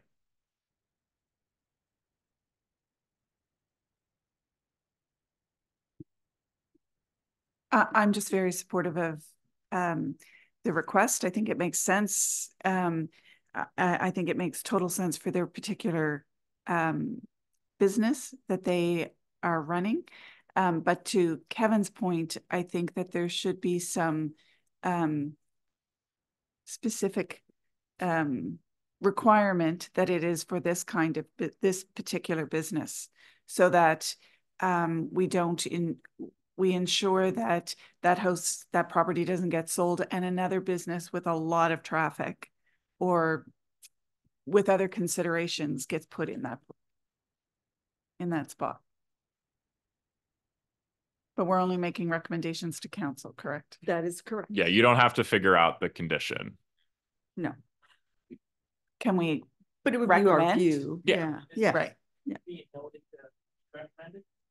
Yes, I will include that if it's voted up. Yeah. Okay. Are there any other comments to add to our views? Besides the requirement for a specific type of business specific to this application? I think it fits wonderfully with the area that they want to that they're trying to do this. I don't see any issue from my side, and I think with the recommendation that Kevin has made, that would be it from me. Okay. Mr. Ingles, did you want to add something? I understand the reasoning of trying to limit the use, but I also think that's I don't know. I kind of get nervous about going down that path because we start to limit what people can do with something and what they may not want to do with it. So I just get a little bit concerned. I guess it depends on how it's worded and how it's laid out to in the proposal. Xander, you said that once we move it over to mixed use, there's terms and conditions. There's only certain businesses going to be in mixed use anyways, right? And that if there's wanted anything outside that scope, it'd be back in front of us again anyways. Like they couldn't open a garage. Yeah. So they have to live within the scope that's in the bylaws already. And if it's outside that so I don't know if we really need to add that. And I will also say the central, so the mixed use zone is very complicated, but you're pulling from another zone. And in this case, it would be the central commercial zone. And that zone has different uses that are allowed in the town plat and outside of it. And the ones that are allowed in the town plat are much more the ones you would think of as making sense there. Yeah. I think so, but council is something on council's radar already, so. Okay. All right.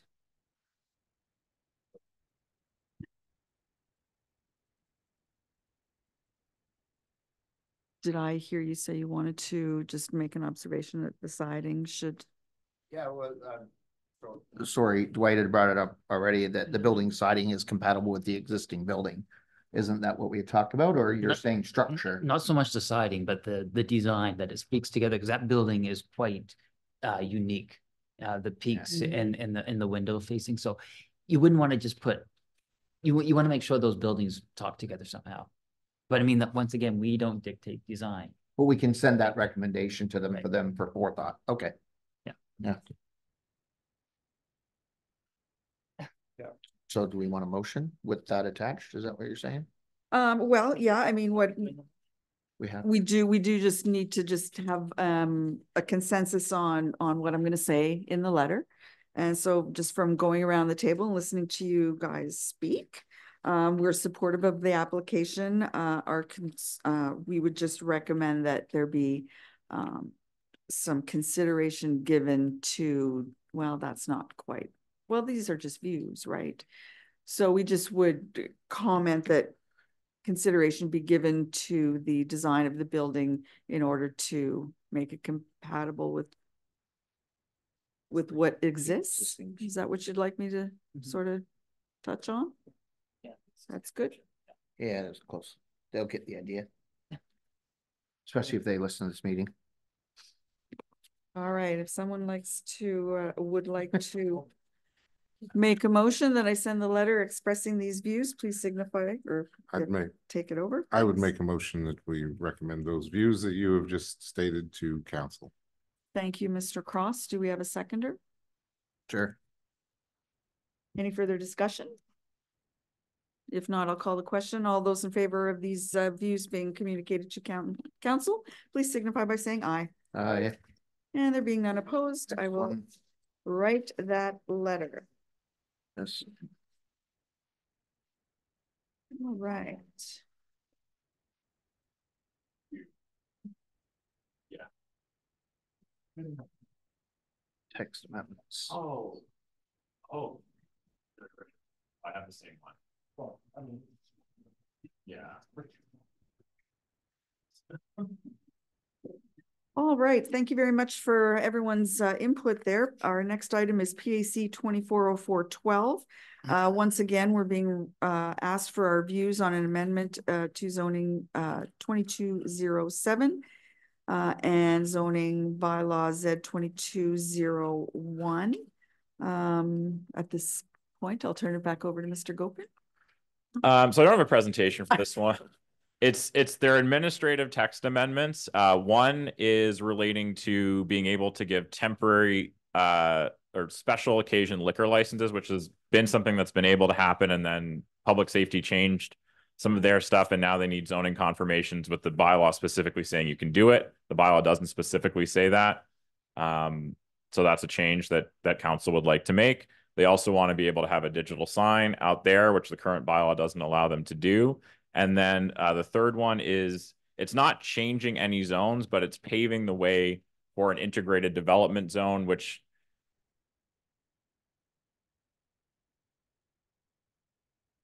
no, but it's not for the Algonquin specifically, and it is in this bylaw. There's 3. Yeah. What's in the bylaw? Integrated. Yeah. Yeah.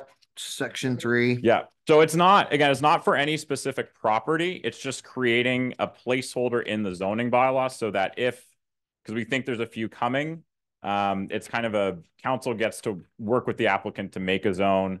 We don't have those applications yet. There was a public presentation about the pocket development on Mowat Drive. I don't know if anybody remembers that one. Yeah. It was like 4 houses. It really doesn't fit within the zoning bylaw, but it meets the intent of the municipal plan. So that would be an example of something that could go into there. We're not moving anything into there. Those are going to require their own processes. This is just putting a placeholder in the zoning bylaw. So we don't have to do that at that time. So we're literally, instead of calling a commercial, we're going to call a new zone integrated development zone. Yeah. An ID zone. Okay. Yeah. Thanks, Mr. Gopin. I turn it over to questions, but have you got any more questions, Kevin? So this ID zone, it would be, we would use it when something, if we're looking to allow something that doesn't fit in any of our zoning bylaws we have now, we drop it into integrated. And realistically, this is going to be probably a short-term thing until we introduce the new municipal plan and zoning bylaw, which accounts for, more modern types of things. But we're at the end of this zoning bylaw, and there's some things that are going to come sooner, and we just need a way to fit them in if council wants to, and this is how it can happen. All right. Did anyone have any? Yes. So Xander, just to clarify, so if we put this placeholder in this bylaw, then the same processes still happen, right? So an applicant. Yeah, they'll apply for rezoning to the ID zone. We'll do a public hearing. We'll do views of PAC. Okay. 3 readings of council. All right. Thank you. All right. So did anyone have any views they wanted specifically mentioned? Whether or not we support the text amendments? Or just provide me with some, yeah. Did you have any comments that you wanted to add? I was just giving examples. I'm good. I have one comment. Thank you. Which I think which is that the LED sign will ensure that we as a municipality are able to provide another way of getting information in a timely manner to people, particularly to tourists who may come into this town, not be connected to any of the social media platforms that, everything else gets shared on. But we have the ability to provide information through that LED sign. And that became so apparently clear during the fire last year, where people were coming into town knowing something was going on, but really not understanding, or, people being unclear about information. And this just provides another way of ensuring people get that information. I'm very supportive of it. I would probably just mention that we believe it will enhance the communications for local residents and visitors. I have one more thing now. Sorry, she started it. Has any talk about, so a long time ago when we put the parking lot in front of the arena and cars now parked like this, light pollution was causing a lot of headaches, well, people's lights shining in the homes. Has the town considered, Paul, any timeline say that the light would shut off and it wouldn't stay on like 24 hours a day, maybe go off at 10 o'clock every night, and that it doesn't cause, you know, I don't know how bright it's going to be. I don't know what it's going to cause for light pollution. Might not cause any light pollution. It might be able to dim down at night and then back up in the day. So I Food know for through the thought. thought process, Madam Chair, that staff have talked about is actually having it shut off at like 9 or 9:30 at night. Because we don't want to have the light pollution. So we're putting in the same type of screen that you see downtown St. Stephen. So that'll be that type of brightness and everything. And we understand with the light pollution that has been complaints with just headlights, that we don't want to necessarily interfere beyond reasonable times for information to be posted. Perfect. Mr. Ingles, did you have anything to add? Yeah, I guess, and this is only for municipal properties, I believe. Is there any dimensions, limitations on the signage of what size these can be? No, this would basically exempt this type of sign on municipal property from the sign bylaw. So basically say if municipality wants to put up a digital sign, they can do it. Okay, with that said, I think we should be careful about it getting too large. I mean, just when you mention the sign in St. Stephen, that's quite a large digital sign. So that's my only concern. I think there should be, I mean, communicating information is important. We could do it by a ticker instead of it being all displayed at once. It's just, we should be careful. That's all. I was just going to note, Madam Chair, that like councils, this is the first time it's ever been approved to have an LED digital sign. And through discussions, this is the only sign that staff are recommending it beyond. We don't really have another good space where we could put a sign that would be visible to everybody. We're not looking to put anything downtown at Town Hall, Public Works. There was discussion that this could have been at the Fire Hall Police Station, but the most visible spot that everyone seems to draw attention to is the WC O'Neill Arena sign, and that was the main focus as to the discussion of the LEDs. There's been no other talk from the town or to council about any other further LED signs, and we don't want to go any bigger than what's allowed to be installed. You're not going to increase the footprint, but the area that already exists then. No, so the actual sign itself will fit within the current sign standards. So that sign would actually be taken down, shipped to St. John, installed and brought back in the same format that you see out there currently. Thank you, Mr. Nopper. Mr. Kerr? Nothing from you? Anyone else from this end of the table? No? All right, so what I hear around the table is that we support the text amendments that Mr. Gopin has reviewed with us tonight. Specific to the digital signage, we believe that it will enhance communications for locals and visitors. So if you're happy with that, if you want to send me a motion to get that letter going. Oh, okay. Thank you, Mr. Kerr. Seconded by Mr. Cross. All right, if there's no further discussion, all those in favor of my sending those views to council, please signify by saying aye. None opposed. I will do that as well. Madam Chair, I was going to say it's 9 o'clock. Once again, folks, we are up against the clock, so I'm going to look for some consensus as to whether or not we forge ahead and finish this last application before we shut down. Wonderful. All right. That being said, whoops, let me just turn that right. Already heard most of it. It's just the modification of condition that's been requested, and I accept the important thing is that the applicant here don't want to speak to it. So now we're on. If you recall, I think it was 2 months ago, February, right over there, the temporary garage was approved on that same kind of time schedule as the temporary garages in for residential property. So that's there's a variance for the rear property line. So the condition was that it only be up from October 15th to April 30th, which is the rules for the rest of town. The applicants weren't present. Their agent was, didn't express any concerns. Then we got to talk with the applicants, and they actually really want the garage to be up year round. So they're requesting that this be changed to a temporary garage structure, is allowed to stay up for 5 years. I think it was 3 to 5 years in the request, but that's what they're requesting it be changed to. That's the pictures. So these are allowed on lots with single family dwellings and exempted from the setback requirements, but they can only be used from October 15th to April 30th. They're completely prohibited within the historic business district. This is a temporary garage in a commercial zone outside the HBD, so it's not specifically addressed. But with the variance that was approved last time, the idea was put it in line with everything else, keep it with the intent of the bylaw.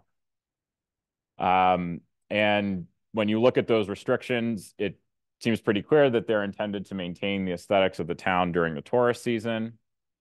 The property is not in the historic business district. Temporary structure obviously isn't either, but it's a pretty visible location as you're coming into town.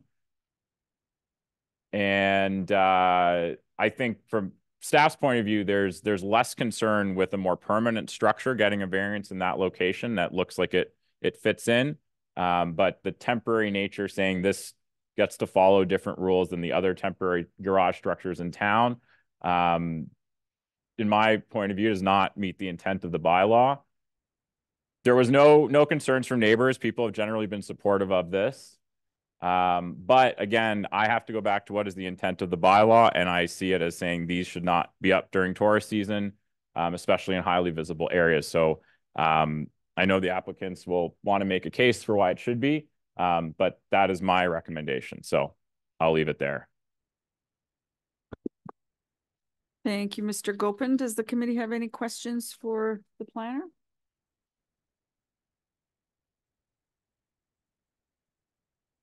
Hearing none.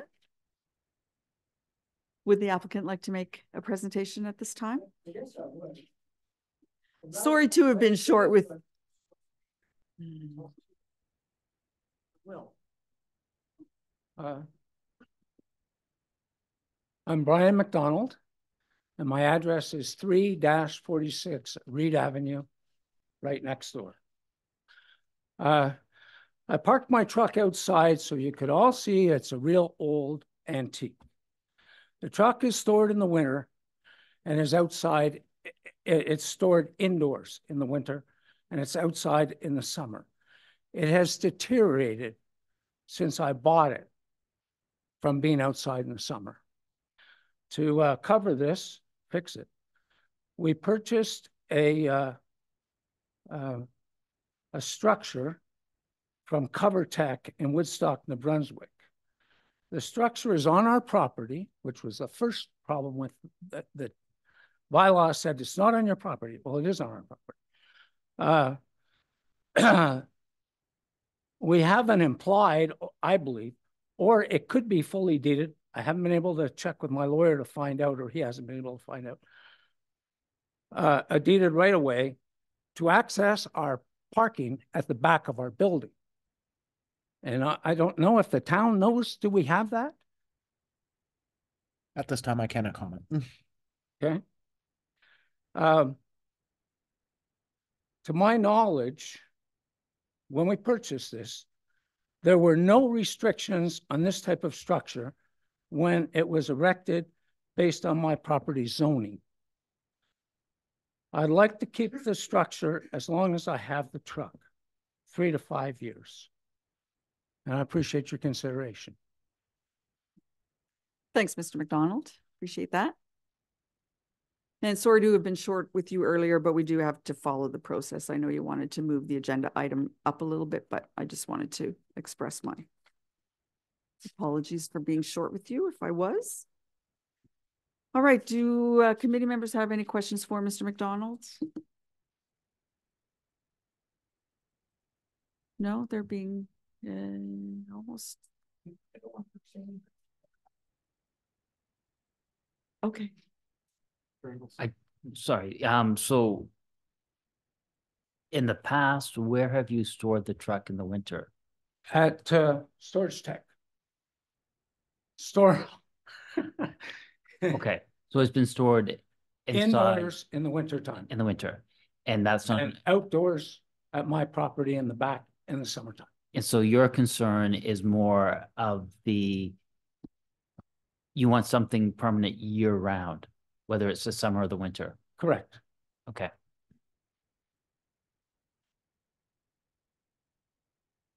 Anyone else for the applicant? No?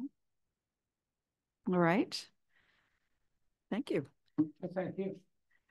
So at this time, we turn it actually over. Any members of the public would like to offer some commentary about this application? Ander. Okay. No, sorry. Oh. No, there being none? Okay. Okay, no, nobody online. Thanks for reminding me.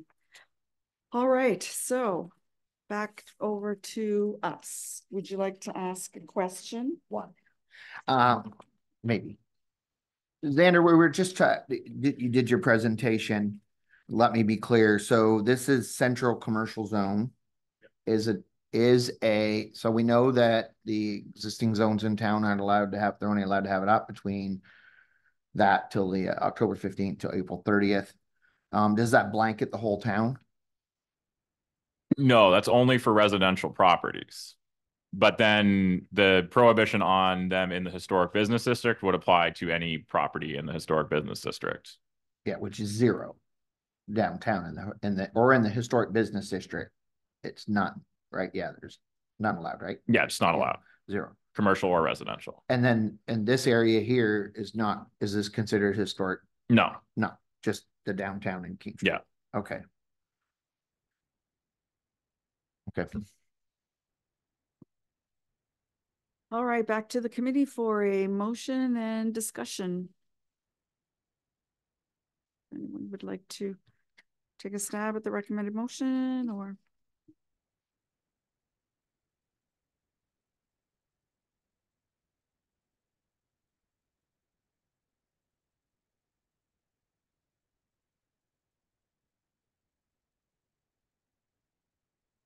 We can talk about it more after the motion. Can I ask one question? So just let me get this straight. Neighbors nearby are not allowed to keep one of these tents up year round, correct? Yes, that's correct.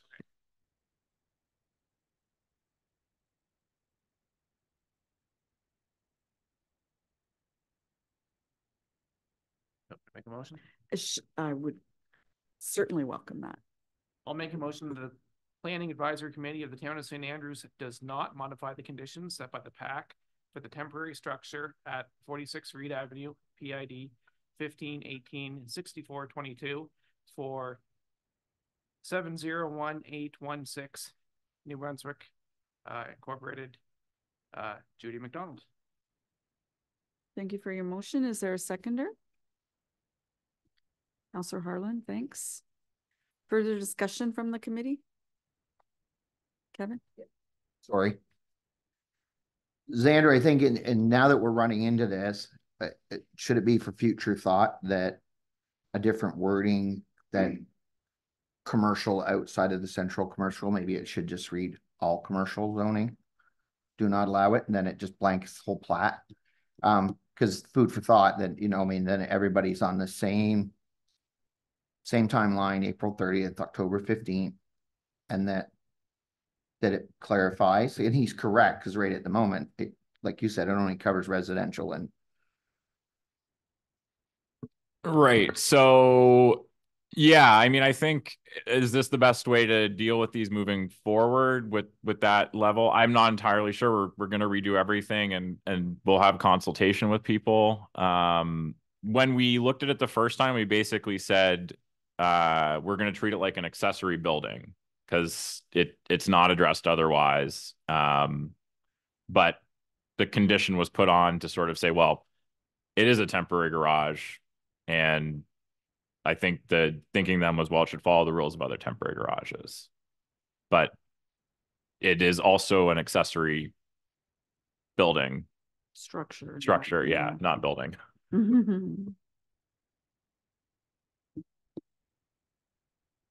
Further questions? If not, we have a motion and a seconder. If you're ready for the question. All those in favor of the motion to not modify our conditions from February, please signify by saying aye. Aye. Any opposed? No, there being none. And that motion is carried. May I ask a question, please? I'm shocked. I don't understand the objection to this. Are you objecting because I don't have 18 feet behind this? Is that the objection? Actually, and if that is the objection, then I can easily move it up to the lawn, give you people 18 feet at the back, and we're done. I think as you heard us discussing. I don't understand what you discussed. I'm sorry. Well, our concern at the time when we talked about it and even in February when we went over the application the first time was that everyone else has to abide by the temporary nature, by the schedule. There was no And so, there was no zoning for this type of structure on my property when I put it up. well, Madam Chair, Yeah. the zoning bylaw has been in existence perpetually and has changed over time, but the latest zoning bylaws at 2202 was enforced and implemented by council in 2022. So this is the and prior to it going up. prior to it going up, correct. So it's this document has been in process and in use for the last 2 years. Okay, well on commercial property. The zoning bylaw is on all properties within the town of St. Andrews. So that's news to me. So what do I have to do to keep it? Apply for amendment to the zoning bylaw. So that goes to council to change the zoning bylaw. Have we voted? Yes, we did. Okay. But what about just if I move it up 18 feet? I don't think the issue is where it is. Like I No, I thought the issue was where it is. No. Well, that's what everybody told me. Well, that's what the variance is for, but the reason why the conditions are there is because it's a temporary structure. So if I make it a permanent structure, and I can easily do that with this building. You'll still need the setback variance, but the reasoning. But that would I need the setback variance? I'm sorry about this, guys. Would I need the setback variance, given the fact I either have a deeded right away to get to the back of my property? No, because so the setbacks are just what is the property. And we can talk tomorrow maybe about steps moving forward. Yeah. Now, I wonder too, when you walk out the door here, okay, and you walk over to the edge of the parking lot, how far is it from the edge of the parking lot to my building? And I'll answer it. It's 10 feet. I don't think the distance isn't really the issue. Oh. Yeah. So again, I think 16 feet's not the issue. No, it's really the temporary nature of the structure. And a permanent structure, you'd still need the variance, but I don't know if there'd be the same concerns. That's basically. You can apply for an amendment to this zoning bylaw. Madam Chair, as it comes to a temporary structure that is in place, that the decision of the PAC was to not allow it to be up all year round.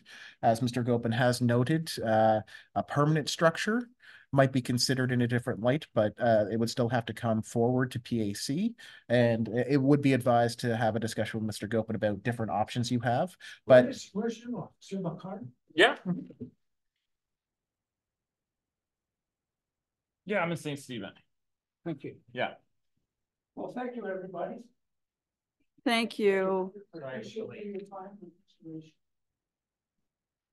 Thanks for sticking it out. I'm very pleased that all my neighbors.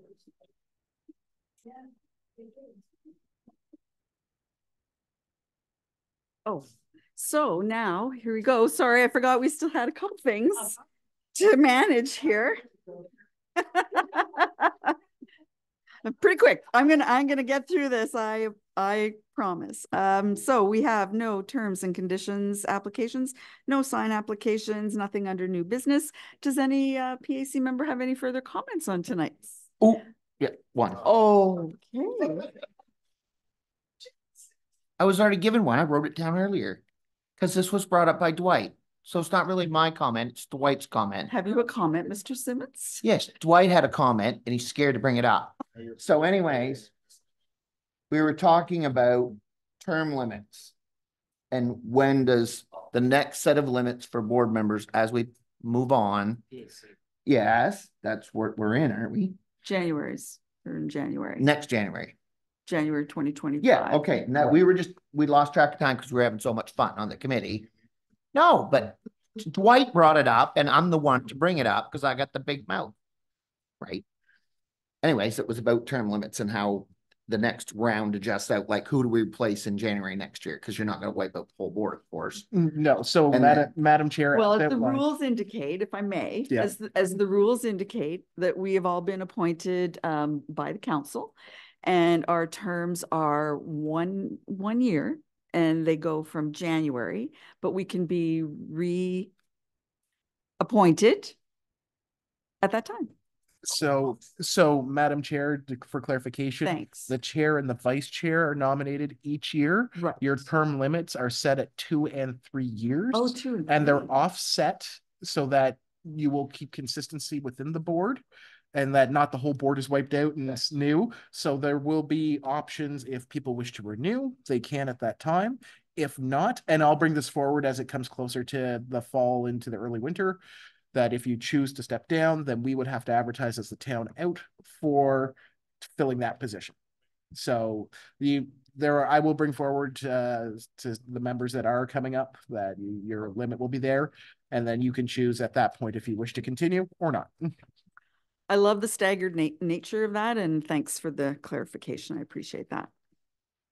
Any other comments from PAC tonight? Mr. Goffin. I know I'm not a PAC member. I actually just wanted to apologize for the brothel comment. Like that was really inappropriate. And I know I'm actually sorry. gonna say convenience store, and I it just was there, so it's okay. Muscle memory, I guess. Eh? Yeah. Okay. That's funny though. I got it on tape.